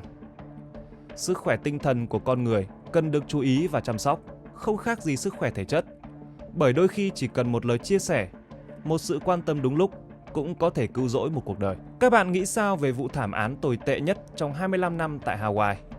Hãy để lại ý kiến bên dưới phần bình luận để cùng trao đổi nhé! Và trước khi rời đi, đừng quên để lại một like, một subscribe và bật chuông thông báo kênh Văn Tùng Siêu Kỳ Án để không bỏ lỡ những vụ án hấp dẫn. Còn bây giờ, xin kính chào tạm biệt và hẹn gặp lại các bạn trong những video tiếp theo.